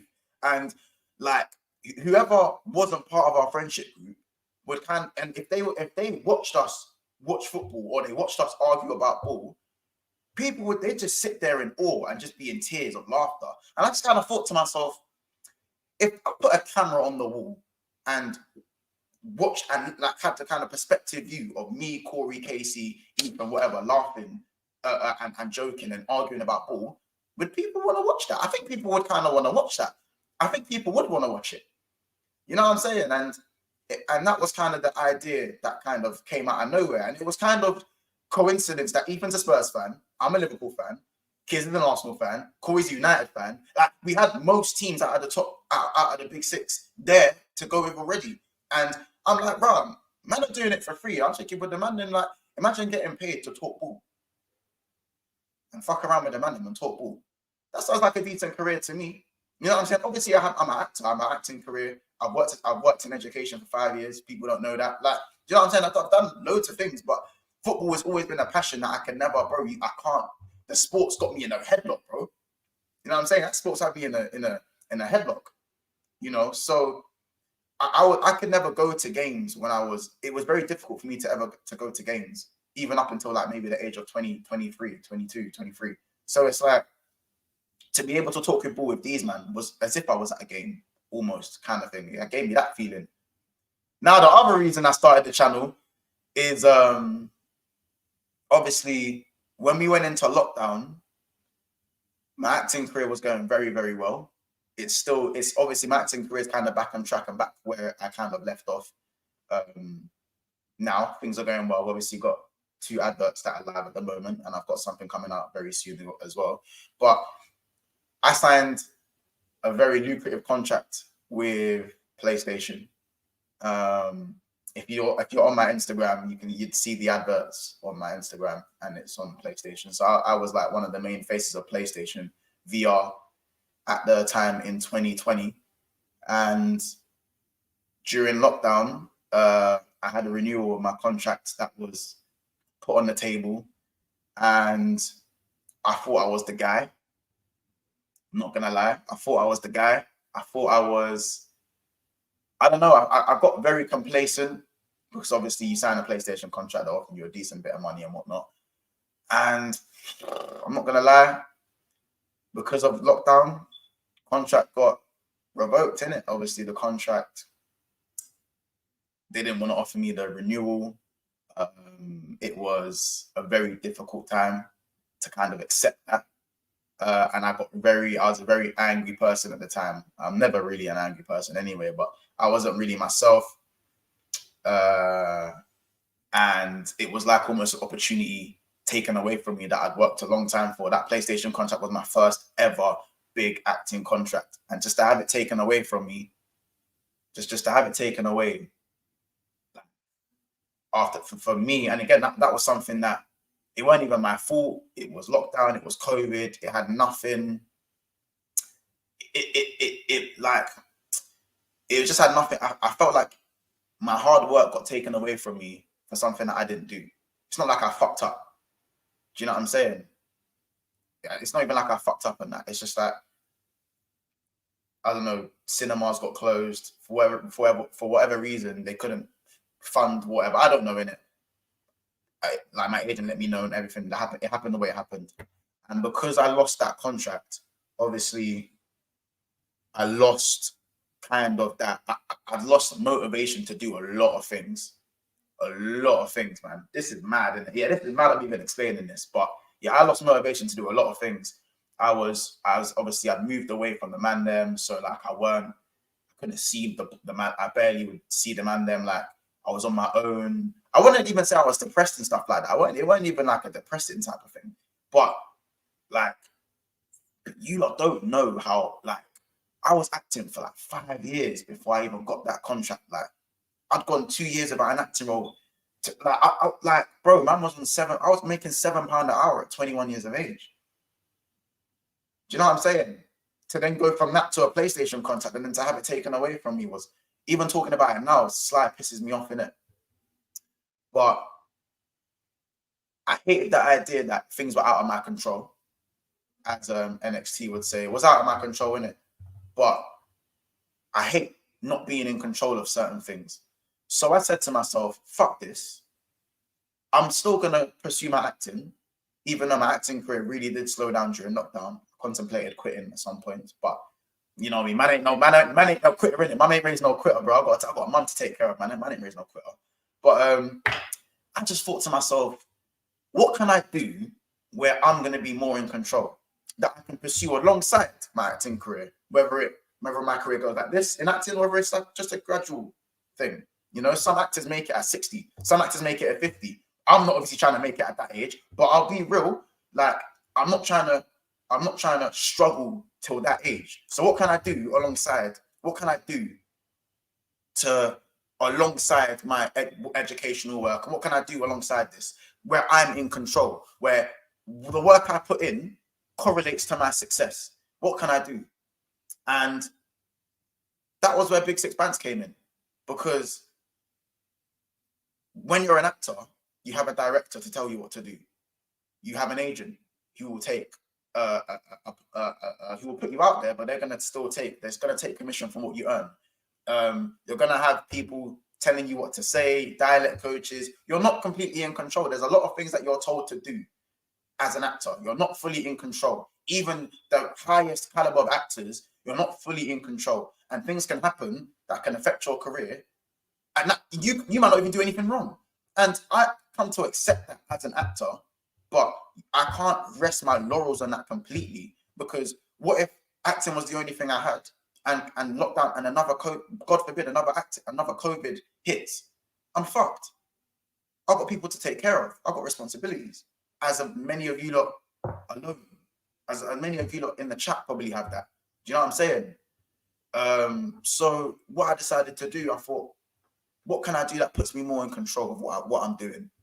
I decided to make Big Six Bants, because that way, if I want to stream 10 times a day, or if I want to put out 10 videos, I'm gonna get out what I get out of 10 videos. If I wake up late and I miss my stream and I start slacking and I'm doing one video a week, then I'm only gonna get one video a week's worth out of it. And do you know what? That's the beauty of the YouTube thing. I can work as hard as I want, and it's not always gonna listen. The numbers aren't gonna be crazy. I've got 86 people watching now, and I'm thankful for every person that's in here right now. It's not the 500 that I had the other day, but I know that I'm gonna gain X amount of subscribers today because I've got up and I've put in the work for my channel to do what I'm gonna do on my channel. As I said, I brought in the man them. Like, there's no one else I'd ever want to do it with anyway. Like, I only want to do it with the guys. That's why these are on the journey with me, because I want them to be on the journey with me. I want them to be, I want this. I'm not in this for the money. Money's a part of YouTube, innit? But now I'm free full time. So this actually pays my bills at the moment now, along with obviously being a part, never a foul. But like, I'm in control. I'm in control. I stream twice a day now. Like, I'm not working in education anymore, because as much as I love working in education, you're not in control. And I'm working for someone else. I'm working for someone else's dream. You know, kind of get what I'm saying? I'm working for someone else's dream. And as much as I've put my all into inspiring the kids, there's probably some of the kids watching this stream now. You know what I'm saying? And I'm thankful to so many of them who have, like, some of the kids remember when I first started the channel. You know what I'm saying? But sometimes you got to make a decision to work for yourself. And that's the kind of the risk that I've taken. I remember asking Daps and speaking to Daps about obviously making the jump, and speaking to a few people about making the jump and making the sacrifice to stop working and to do this full time. And so I know people telling me, Monster, how is it a risk? You've got 7,000 subscribers. How is it a risk? Do you know what I'm saying? How is it a risk? You've already got, as I said, I still look at myself as a very small YouTuber. I don't look at myself as someone who's one of the main Liverpool fans in the UK. I don't look at myself as someone who's a big Liverpool. I don't look at myself as like a big Liverpool fan. I'd say I'm quite known here and there, but like when people are telling me I'm one of the most known Liverpool fans in the country, that is weird to me. I don't know. Do you know what I'm saying? I'll look at some of the comments and I'll carry on just kind of what I was saying. But okay, I wouldn't say Hollywood quite yet, but I've definitely been in a lot of. I've been in a good few adverts, and I've got a few coming out as well. With one particular very famous footballer, which is still on the way out, and obviously a good campaign that I filmed very recently too. There are popular streams that I watch live and log off just to watch Big Six Bants. If you're on at the same time, that's family. As I said, Barry, that's family, bro. I appreciate that's family. You know what I'm saying? And Jigs, I'm not in the betting advert. That is not me. I know it sounds like me. It's not me. Promise you, it's not me. Coach's Corner. I refuse to believe Monster's 25. He's 22 at most. Coach's Corner. The chat will tell you how old I am. Trust me, you won't believe how old I am. Yeah, this is probably a get to know Monster stream. Fuck it, it is what it is. This is the beauty of Big Six Bants. Sometimes you might get one of these moments. Did I feel alone? I said, what do you mean by that? Are you talking about when I moved away or when my contract got taken away? Yeah. It was taken away from me because of COVID, that contract. And if I told you how much money was on that contract, yeah, you lot would be. You feel sick in it. Like, I generally, bro, when you see how much money they offered me and how that contract got taken, that contract was taken. Hey, I felt sick. Oh my days. Hey, yeah, can't be going back to that place. I'll tell you that. As an actor, you're basically a freelancer. 100%. Acting is a really, acting is a really reliable. You mean unreliable? It's very unreliable, especially like with how many. Yeah, especially like being a black Q and that as well. Like, acting unions are very vital. 100%. God had other things planned for you months. That's why Big Six Bants is now flourishing, bro. And that's it, bro. That's it. That's it, man. You know what I'm saying? Them Jamaicans have like 3 or 4 jobs at a time, bro. Do your thing, bro. You know the grind, fam. You know the grind. Seems like it's a must. It must be so satisfying to have your own platform and freedom as well as as well as stressful, of course. It is satisfying, but I'm very tunnel vision. Ask anyone that is close to me. I'm mad tunnel vision. Like I'll be streaming. Oh shit, we're on 5K. Something like, bro, like I'm mad tunnel vision. I don't really sit back and go, oh shit. I've streamed with Troops. I've streamed on Big Six. I've been on this. I've done that. Like I know I'm cool with Matisse. I'm with Saeed. Like these are the guys that, man, like, bro, man's a fan of these, man. Do you know what I'm saying? I'm a fan of all these, man. So I don't really sit back and go, fuck, like I can call someone like Troops and he'll pick up the phone. That's mad to me today. That is madness to me. Do you know what I'm saying? Like I recently found out that there's man from, I won't say who, but there's man from Filthy Fellas that fans of Big Six Bants that watch Big Six Bants. Bro, that's nuts to me. That's crazy to me. Absolutely crazy. Like it's mad. Let me go back to the comments. Man said F them kids. Ed, don't be saying all that, man. Honestly says true. COVID times, lockdown had me messed up, no lie. I couldn't go gym, couldn't even go visit family in Holland like we always do. Everything was closed, only the supermarkets are open. Yeah, bro, that was a hard time. I hate COVID and I'm thankful for it at the same time. Because COVID was the birth of Big Six Bants. And obviously I hate it because I lost that PlayStation contract and a lot of other things when it comes to acting as well. You know what I'm saying? I was also in a very big short film. A short film that was being showed in America. I was supposed to go to New York for the filming and the screening. It ended up being released a year and a half later when it lost its buzz. It's got about 40, it's got like 40K on YouTube now. If you don't ever want to watch the short film that I'm in, I can drop a link in the chat and you can have a watch of that. But yeah, that was another thing that happened in lockdown. Like that film was getting a lot of notoriety. A lot of big names are watching it. You know, being able to go to America would have been a massive privilege to me. I've never been. I would love to go. And yeah, so yeah, my acting career took a big hit. Took a very big hit in lockdown. So yeah.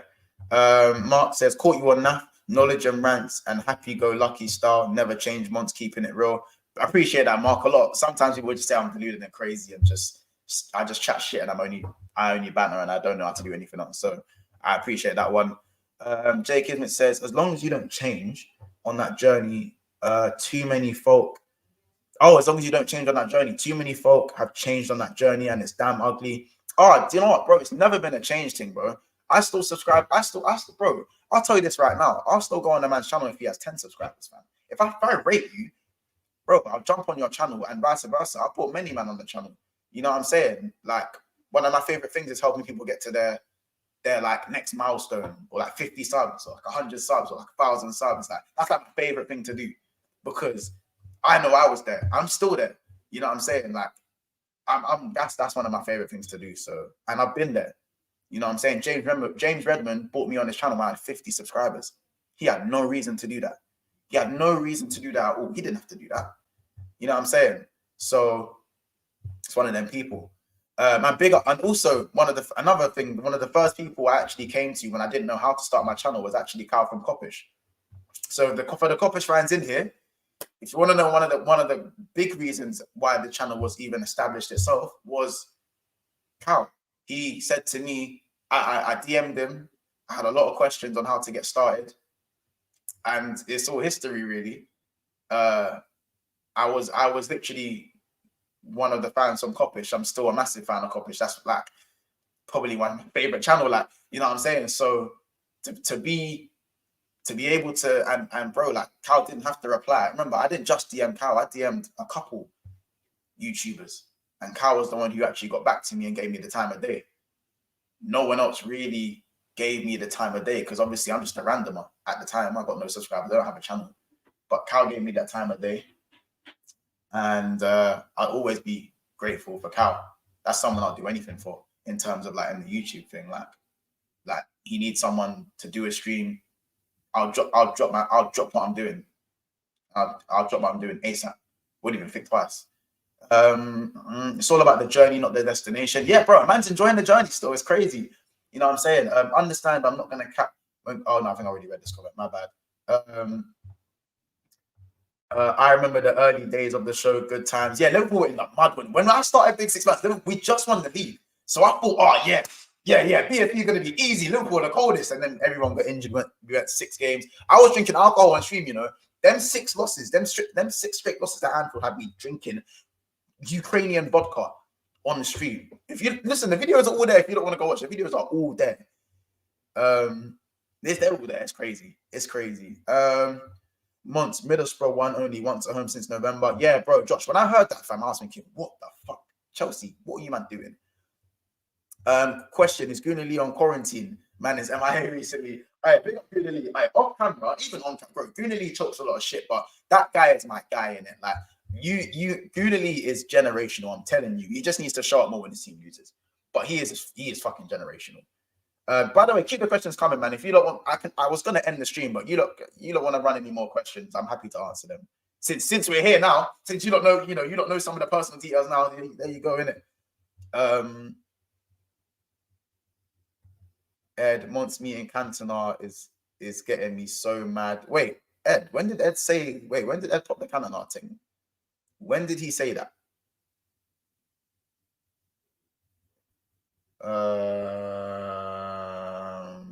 Wait a minute. Wait a minute. Hold on. I'm just scrolling through the. Wait. Hold on. Hold on. I've missed something in the chat. Oh, when he said, I need you to introduce me to Cantona. Hey. I can't say, I'm live, so I can't speak about this. I'm not allowed because I signed contracts. But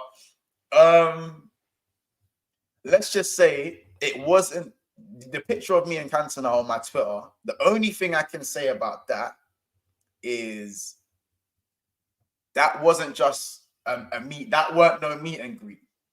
You know what I'm saying? That weren't no meet and greet. That was actually something. Work was done. There's no work was done. That's all I can say. All I can say there is work was done, and I can't wait. I cannot wait for that to come out. I've been waiting for about 3 months for that now. So, United fans might be a little bit annoyed, but I can't wait for that. You know what I'm saying?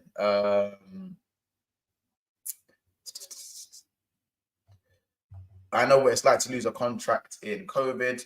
That shit was so peak. Man had just patterned my mortgage them times. Proud to see the bounce back. Oh, bro, appreciate it. And I'm glad, obviously, and I hope obviously you bounce back as well, bro, because them times was long. I said, no, I'd actually cry, growing tears if I went through what you went through. Then hit 10K. I said, this is it though. This is it though, fam, bro. When I hit 1K and I broke down, fam. Like, because 1K were obviously it took like what 14 months BSB to get to 1K. It took over a year to get to 1K, bro. I was getting flashbacks, fam. I was getting flashbacks of that contract getting ripped from me, bro. It was peak. Sean C, the dopamine rush from Caicedo, the devastation next day to be top of the league and clear up Chelsea. How crazy is football? All right, that Caicedo saga might be the funniest shit to come out of YouTube. I'm not even gonna lie. What was the best BSB stream of 2023? There's a lot of them. Maybe that can be a question for you, though. What's your favorite stream of Big Six Bants? And I know you lot are probably going to say Real Madrid 5-2, but my favorite stream, it's probably between a few. The Arsenal Liverpool preview, when it's Troops, Coppish, Babs, that one, I love that. I love doing that. We're going to do another one for February as well, before the game at the Emirates. So we'll have another one coming up for that. But my best stream of 2023. Oh my days. Bro, I'm not gonna lie. You know, hear me out. Hear me out with this one. It might just be when Ornstein dropped the Caicedo bomb saying we put in 110 million. I'm not gonna lie. It was like 2 a.m. I'd been fucked up. Like never a foul. I got banged. I can't remember what I was on another couple channels. Like Sarcasm City got banned. I got banned on a few channels that day, and then the bomb dropped that we'd put in 109 million, 110 million pound bid. That day, that moment, before it all came falling down, might be my favorite moment of 2023. I think so, anyways. Even though he's an op, flawless, his work rate is also mad. His grind is non-stop. He's also on the way to big things. 100%. That man don't miss. He don't miss. Kyle comes across so well. Big up. He says, you deserve everything coming your way. KLFC, thank you so much. Liverpool content creators help each other out. That's the way it should be. 100%. Well, not all of them. But yeah, I do agree with that. Those 6 losses must have been depressing because it was lockdown too. Asad, I was drinking alcohol on stream, bro. It's fucked. It's crazy. I actually hate when you get onto my players not performing, but this side of you months is nice to see. Appreciate it, man. Obviously, you know me, man. It's, you know, my footballing opinion is very harsh at times. And you know me, I'm a strong, opinionated, talkative, annoying guy, innit? Like, I'm not going to lie, bro. Not everyone likes, man, innit? Like, and that comes in the territory of YouTube. But yeah, sometimes it's, I said, it's nice to kind of, I've never really thought of like stuff like this kind of away from football and just explaining things and talking to you lot. But it's been nice. I've really been enjoying it. I said this is supposed to be 15 minutes. It's been about 25 minutes, nearly, you know what I'm saying? So yeah,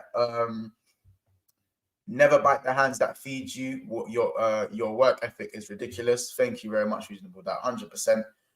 You are annoying as fuck when Liverpool win, but you put out good content. No doubt the channel will continue to grow. Keep it up. Big up, Foxy, and I appreciate that comment as well.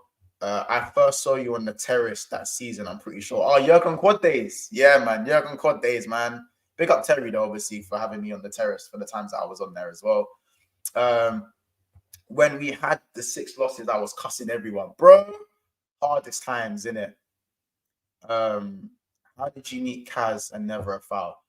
You know what? Do you not ever have them friends where you don't even remember how you actually met?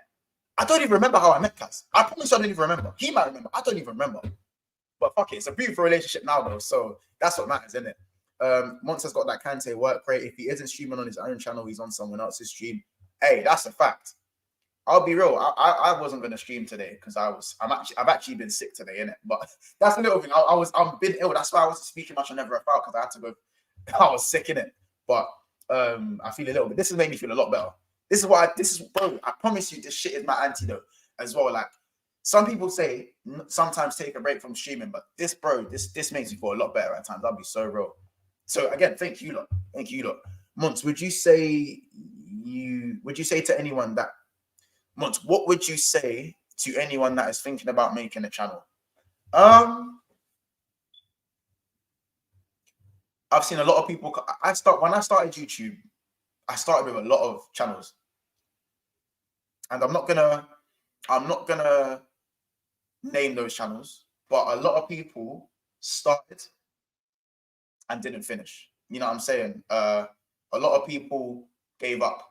So I'm kind of one of the last remaining of a lot of the people that I started YouTube with, in terms of not like friends. I'm talking about just guys who wanted to get into content creating at the same time, sort of when I was networking when I first started. And some of them gave up at 50, some gave up at 1,000, some gave up at 500, some gave up at 700. And I'm not even going to look, I don't look down at them or speak ill of them, because life is life. And things happen where you can't juggle YouTube. If you really want to go the long way in YouTube, you have to drop a lot of things. You have to sacrifice a lot of stuff. Hence why I no longer even have my day job anymore. Not everyone can do that. So if you are going to start a YouTube channel, I think one of the most important things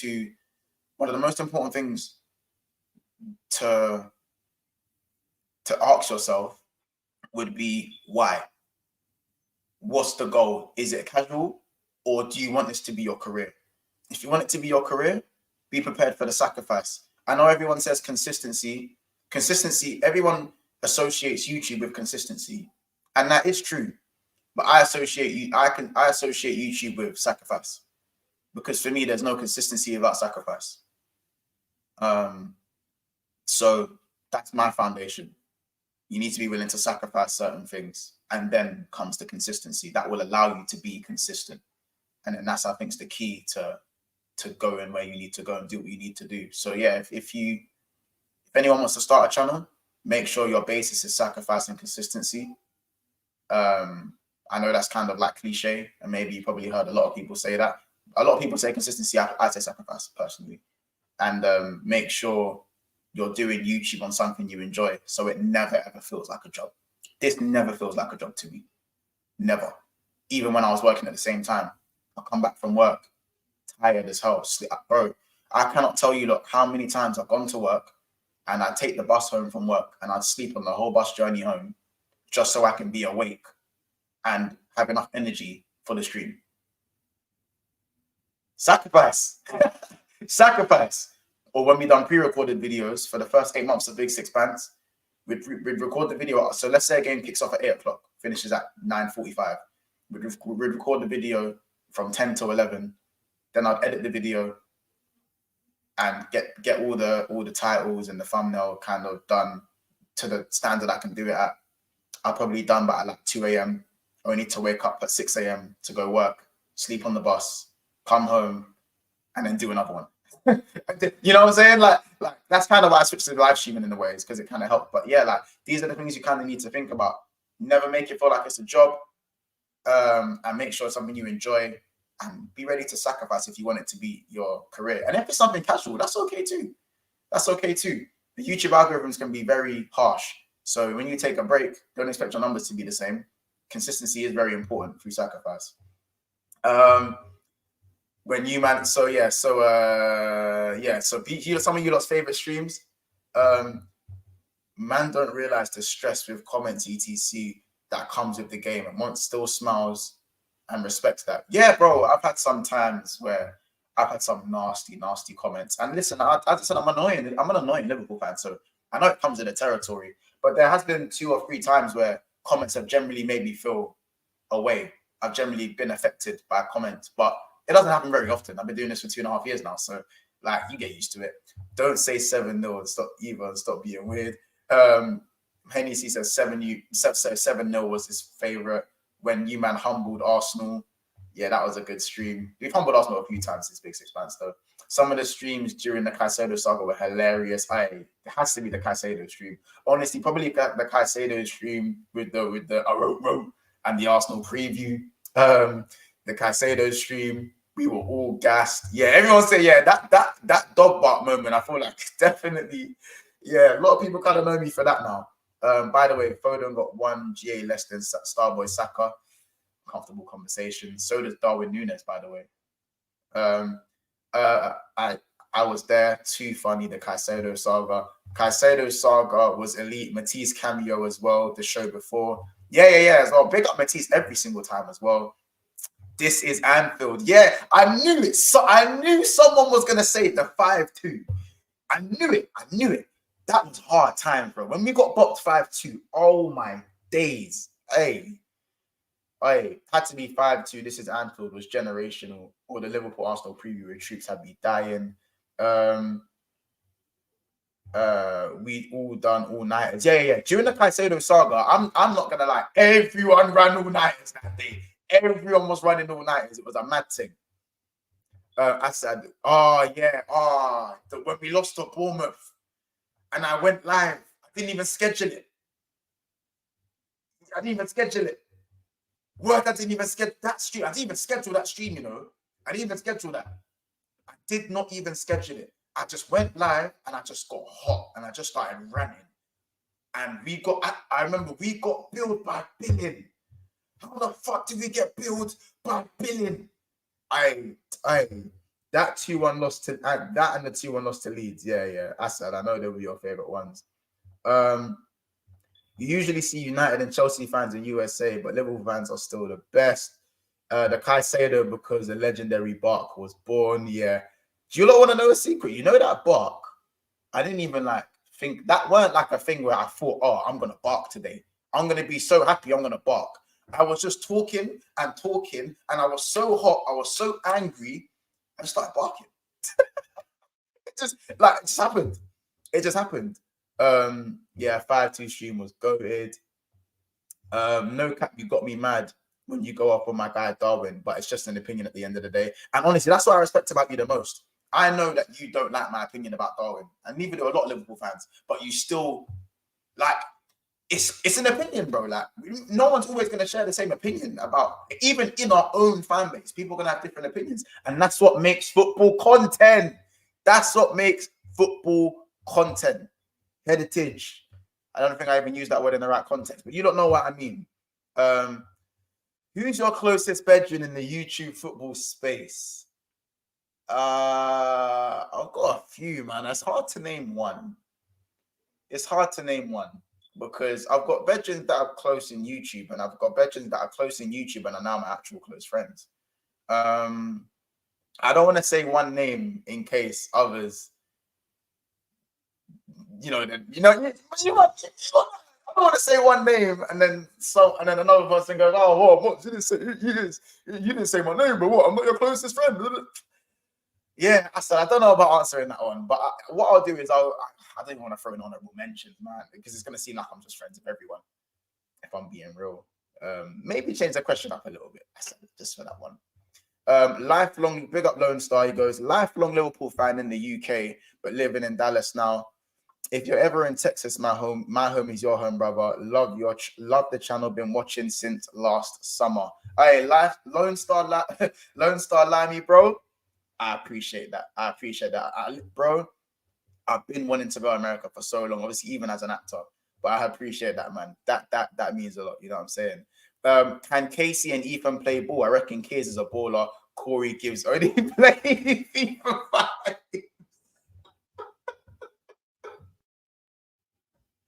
Do you not want to know the real? Who actually balls? Who actually bangs ball out of the man them? Like, and who's actually good and who isn't? Out of the Big Six Bants man them? Because I'll be real. Like, I feel like you lot should deserve to know that. I feel like you lot deserve to know that. I'm gonna be 100% with it. All right, cool.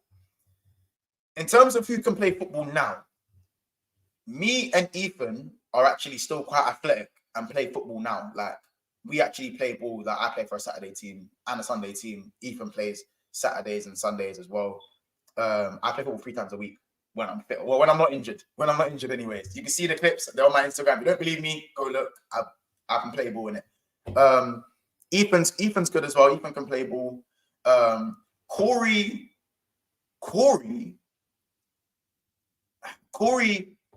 plays ball, but he don't really play ball like that anymore. Like, he's kind of baked now, isn't it? So Corey can play ball, but don't really play ball. So he's just lazy and slow now. Casey's kneecap gave in when we were like 17 or 16. Casey will tell you himself. He done his knee in it. I'm not even on a joke thing like, oh yeah, I hurt my knee. I couldn't even. Casey's knee actually popped out of place.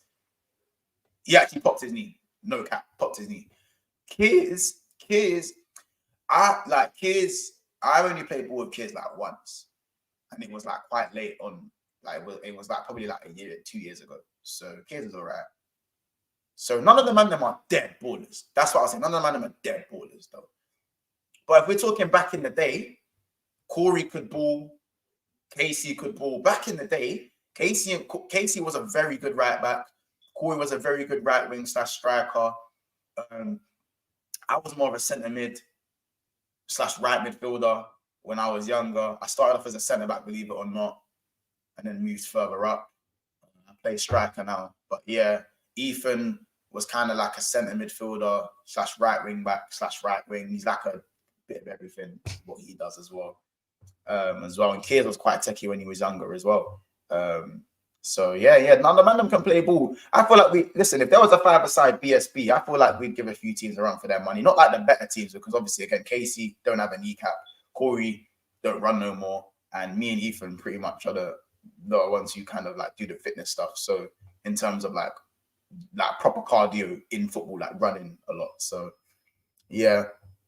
Casey gives me left back vibes, short, quick, Jeffrey Schluck. That's, bro. Casey, you're close. Right back. Casey's a right back. He was a right back, bro. Casey's favorite player is Danny Alves.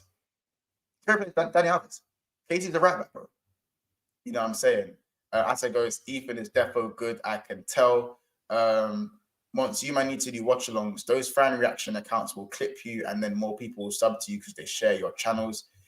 Yeah, I know. Well, fuck it. You know, should we actually do the watch-along thing? Like, I don't know. Hey, the watch-along thing. I feel like it should be done though. I know, man. We should probably run that still. We should probably run that.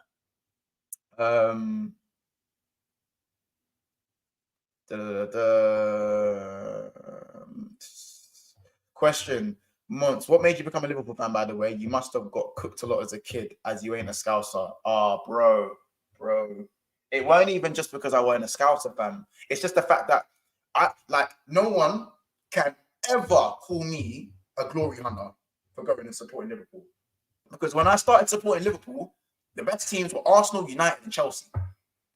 We weren't there like that. We had a couple ballers, Owen and that. We had ballers, but we weren't there. I started quite late in football. So I'd say, when did I start watching ball? Like 03, 04. Last when I got into football. And obviously, like, I wouldn't say I was watching 90-minute games like now we are. Now it's adults because, bro, like, hey, think we can afford to do that? Think there was even internet to even be watching ball? It was a match of the day thing. You might know how it gets. But yeah, it was, I'd say 03, 04 times. And it was, I kind of got lucky because obviously the FA Cup and the Champions League, obviously, like, it was nice to see that. Obviously, my reason for becoming an LFC fan, quite a personal one, which I guess Steven Gerrard made me kind of fall in love with the game, 100%. He was just Steven Gerrard is a lot of reason why a lot of fans became Liverpool fans. Steven Gerrard especially. My best friend was a Liverpool fan, and he was a Liverpool fan way before me. His dad was a Liverpool fan, so he was a Liverpool fan, and I wanted to be like him. So I wanted to support the same team as him, but I still, obviously, with my family, Arsenal and West Ham.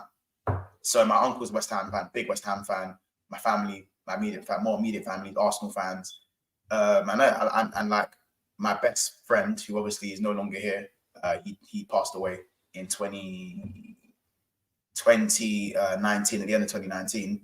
And obviously, when we were like, what, 6 years of age, 6 years of age, obviously, he inspired me to become a Liverpool fan. I wanted to be like him. And once you commit, you never look back. And obviously, it wasn't during the best times, but hey, we've had some of the best times now. You know what I'm saying? But Defo got cooked, bro. I got cooked to fuck. I got cooked. Did you see during the Premier League arguments? You think I was involved? I lived off that 05 UCL for like 12 years, fam. Like 12 years. Thank God for Jurgen Klopp. That guy is my father. Christ. He is my father. Once, can we agree that going gym consistently is a long thing? I quit after 2 weeks. I said I've been gym like 4 times in my life, bedroom. Do you think Liverpool will buy someone in the transfer window? Big up from Peru, big up Jay Ruiz. Probably not. I don't see it. I don't see it at the moment. I had the worst. I called my homie who was a Madrid fan. I went in. I was the worst. I called my homie who was a Madrid fan. He went in off of Spanish. But after the game, I turned my phone and called my mum, called my mans, and went off. Felt like I was Ja Rule versus 50 Cent. Don't kill me. I'll read the last few comments and I'm going to end it. I've been doing this for a minute still. Expand on TikTok, trust your blow. I said, if you know, I'm already kind of part of a TikTok thing that's more of a comedy thing. We got 750K over there. I say we, so some of my friends account, but they got 750,000 on TikTok. It's more try not to laugh than that. So shout out Vision Family Entertainment, Vision Fam Show on TikTok. Go follow them. You'll see me in a few of the videos doing try not to laughs on there. So yeah, if you want to see that, another side of me on there as well. Started supporting Liverpool in 1998. Big up yourself. The Champions League carried us through the 2000s. It was peak. Some of you know it was peak, bro. It was it was peak still. Ethan, man said Ethan's just a James Milner utility man. No. Ethan's too fast to be James Milner type. He's nippy, he's agile, isn't it?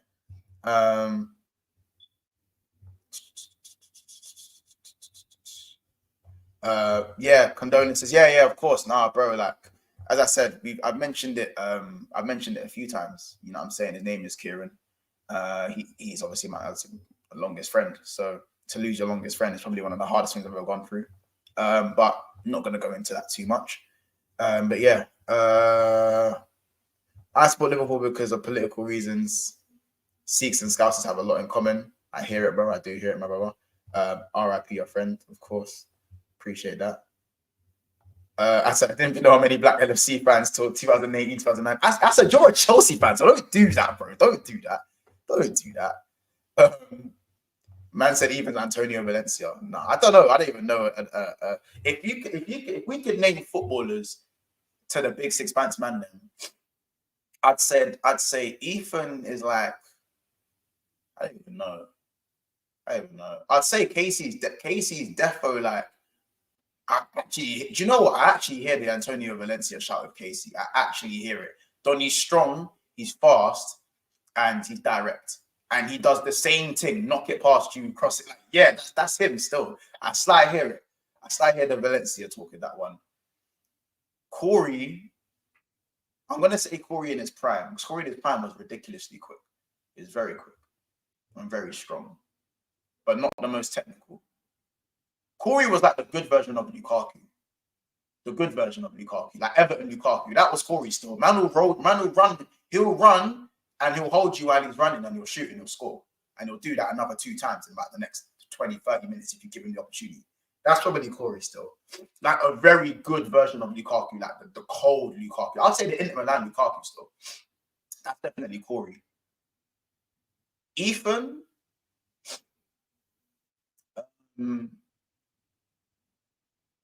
He might not like this one. Bruno Fernandes. Bruno Fernandes is probably Ethan. A lot of ability, but he wants to showcase it all the time. Not so much now. He's older now, isn't it? But I'd say that's probably Ethan. A good version of Bruno Fernandes. That's the chipping with goals and assists.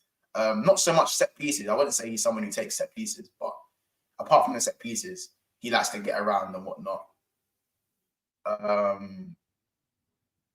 For me, as much as I want to say Daniel Sturridge because of my injuries, I'll probably say I'm like the Osman Dembele type. Me, for myself. That's not really a mad gassy thing, though. I'd say Osman Dembele. I feel like I'm like a wide player who can play centrally, who uses both feet. Probably my strongest attribute is using both feet. And I'm injury prone. So, and I'm quick. I'm very fast. So it's one of them ones. Yeah, it's one of them ones. Some might say I'm more like Martial, but like I'd say Osman Dembele was that's what I'd say as well. More that type of build. I was born into Liverpool. As I got older, I learned Liverpool was made for me. Hey, KJ, love that, broski. Yeah, so you lot, listen. Once put the Jose pick about Dembele, bro. Go watch me, bro. Go on my gram. You might know what my gram is. You not know what my gram is. Big up Vision fam. Seen some of their vids. I didn't know they was your peoples. Yeah, they're my people still. Like, bro, like, I don't know if TikTok will allow me to do this. But I will do this very, very quickly. So this is Vision Family Entertainment. Vision Fan Show. You can see the followers. And I won't show I don't know if streaming will allow me to show the video. Even if the video gets demonetized, it's not that deep. I've got many other videos. But here are obviously some of the videos that we do. And as you can see me there in the black shirt. You know, I think there's some more videos that I'm in there. There we go. There you go. Focus. There you go. That's me there. 1.4 million. 20. There you go. That's me in the black shirt along with Dre, Brody, Cesar, and Jay. So yeah, man. Those are people. Make sure you go follow Vision Fam. They need to be hitting, they need to be hitting 1 million. I can't wait for them to hit 1 million. Mont says, I am not a joke, man. Sterling, man. I'll take Sterling. If it's the young Sterling, I'll take the Liverpool Sterling. I'll take the Liverpool Sterling. I'm not fast with no tech, bro. I'm techie and quick still. Months, I've seen you on the Vision, fam. You said I like turtles. Yeah, I did.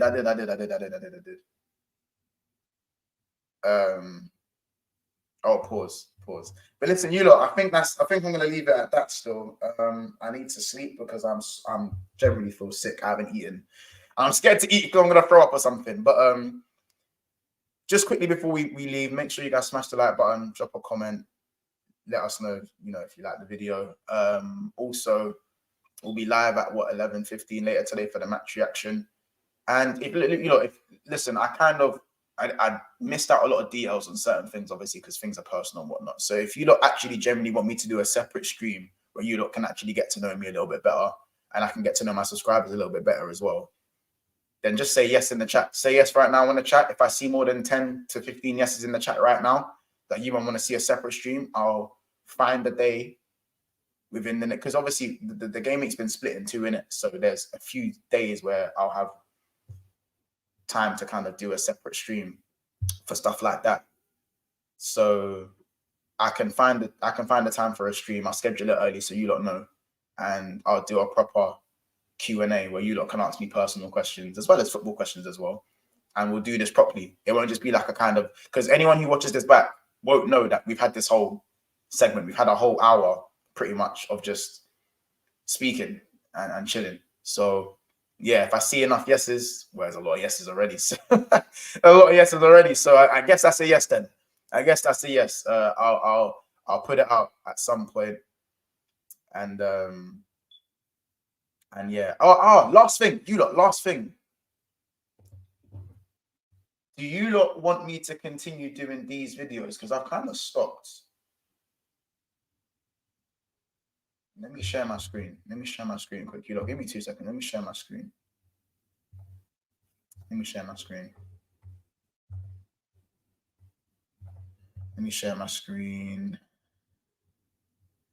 Bear with me, you lot. I'm taking long. Oh my days. Give me a sec. I'm sharing my screen. It's just loading. Let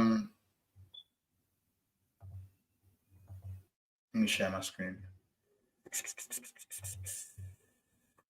Do you lot still want me to do? Let me zoom. Oh shit.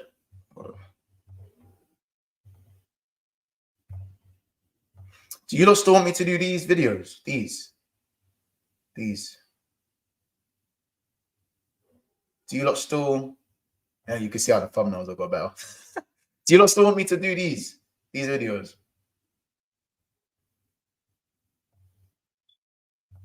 Let me know. Because obviously, like, I was looking at the views and I kind of thought no one was really interested in these videos, kind of thing. And I was thinking, fuck, no one really cares. So, like, and obviously, and that's not even to say anything about the people that viewed it, but like, it wasn't really getting much traction. So I thought, oh, maybe I should do it. So let me know if you want me to continue doing these. Maybe I can just do them after Liverpool games only, because they're like, it's just literally 10-minute reactions. So, oh shit, you know what? It's not even shared the screen properly, has it? Has it shared the screen properly? Did it share the screen? Can you not see the screen? Why is it doing that? What the fuck? There we go. Yeah. Can you look? Yeah, there you go. Look. Do you lot? What I meant was the shorts. I meant these. So these here. Do you want me to continue doing these kind of thing? And obviously, let me know, innit? Let me know if you really did enjoy these videos, because I generally feel like I kind of miss doing them. I'm not gonna lie, I kind of miss doing them. So yeah, love that. Yeah, mate, more videos the better. Yeah, we can. But why are you not saying, you look, big up Ensban TV, you look, why are we doing, why is the screen like that? Why is it like that? That's how I was supposed to put it anyway. But yeah, you lot are trying to entice me to do a watch along today. Bro, not today. I'm not doing a watch along today, but I will trust me. I will do the watch along thing. Monts and big up God AEM. Monts, I know you like stats. Saka, Hazard, Rashford combined have 330 goals. Salah's career goals 334. To be fair, Saka ain't got that many career goals. To be fair, but Hazard and Rashford do. So that's crazy. That's crazy. Yes, and KFC. I meant the match reaction videos. Yes, I did. Yes, I did. Why did you hate Jota? I was young and inexperienced. I was young and dumb. I'm not right about everything. All right, Aiden, let's forget that era, okay? You know what I'm saying? Listen, people, it's been a brilliant, brilliant episode of Big Six Bants. Honestly, I've needed this. I needed this. You lot have no idea. I needed this. So you lot like and subscribe. Big up every single person in the chat. Big up all the members as well. I'll quickly read them out as I haven't been doing much of recently. Big up all the members of BSB. Remember to become a member is in the link below, and you can jump on the call-in shows, which we'll be doing later today. Big up John Lee David, Freedom, Honestly, King Winter Soldier, BT Slim, Daniel, Sadiq Edwards, Wu-Tang Gambino, Skip to Malu, Kaz, Edrin, Roms, NDT, Aiden Andrews as well. Listen, people, this stream was meant to just be 45 minutes to an hour, but hey, spending time with my subscribers might be the new thing, man. That might be the new thing. Absolutely loved every single bit of it. Again, pick up every single one in the comments. Freedom, Assad, NSTV, Ali, Hennessy, KLFC, Marcus, Say My Name, BW as well, Aiden Andrews, KJ, Honestly, Clark, Barry, Jay Kismet, Samuel, Lucky Singh, Hass, Josh as well. And so many of the others as well that don't exactly always comment, but I know you're sitting there and you're watching and you're supporting all that good stuff, man. You look, leave a comment, man. Leave a comment. Listen, I ain't going for long, man. You'll see me literally on Never a Foul at 10:15, and you'll see me on 11:15 on Never a Foul for the instant match reaction. Listen, people, it's been another episode of Big Six Bants. Thank you so much for the support, and we'll see you in the next one.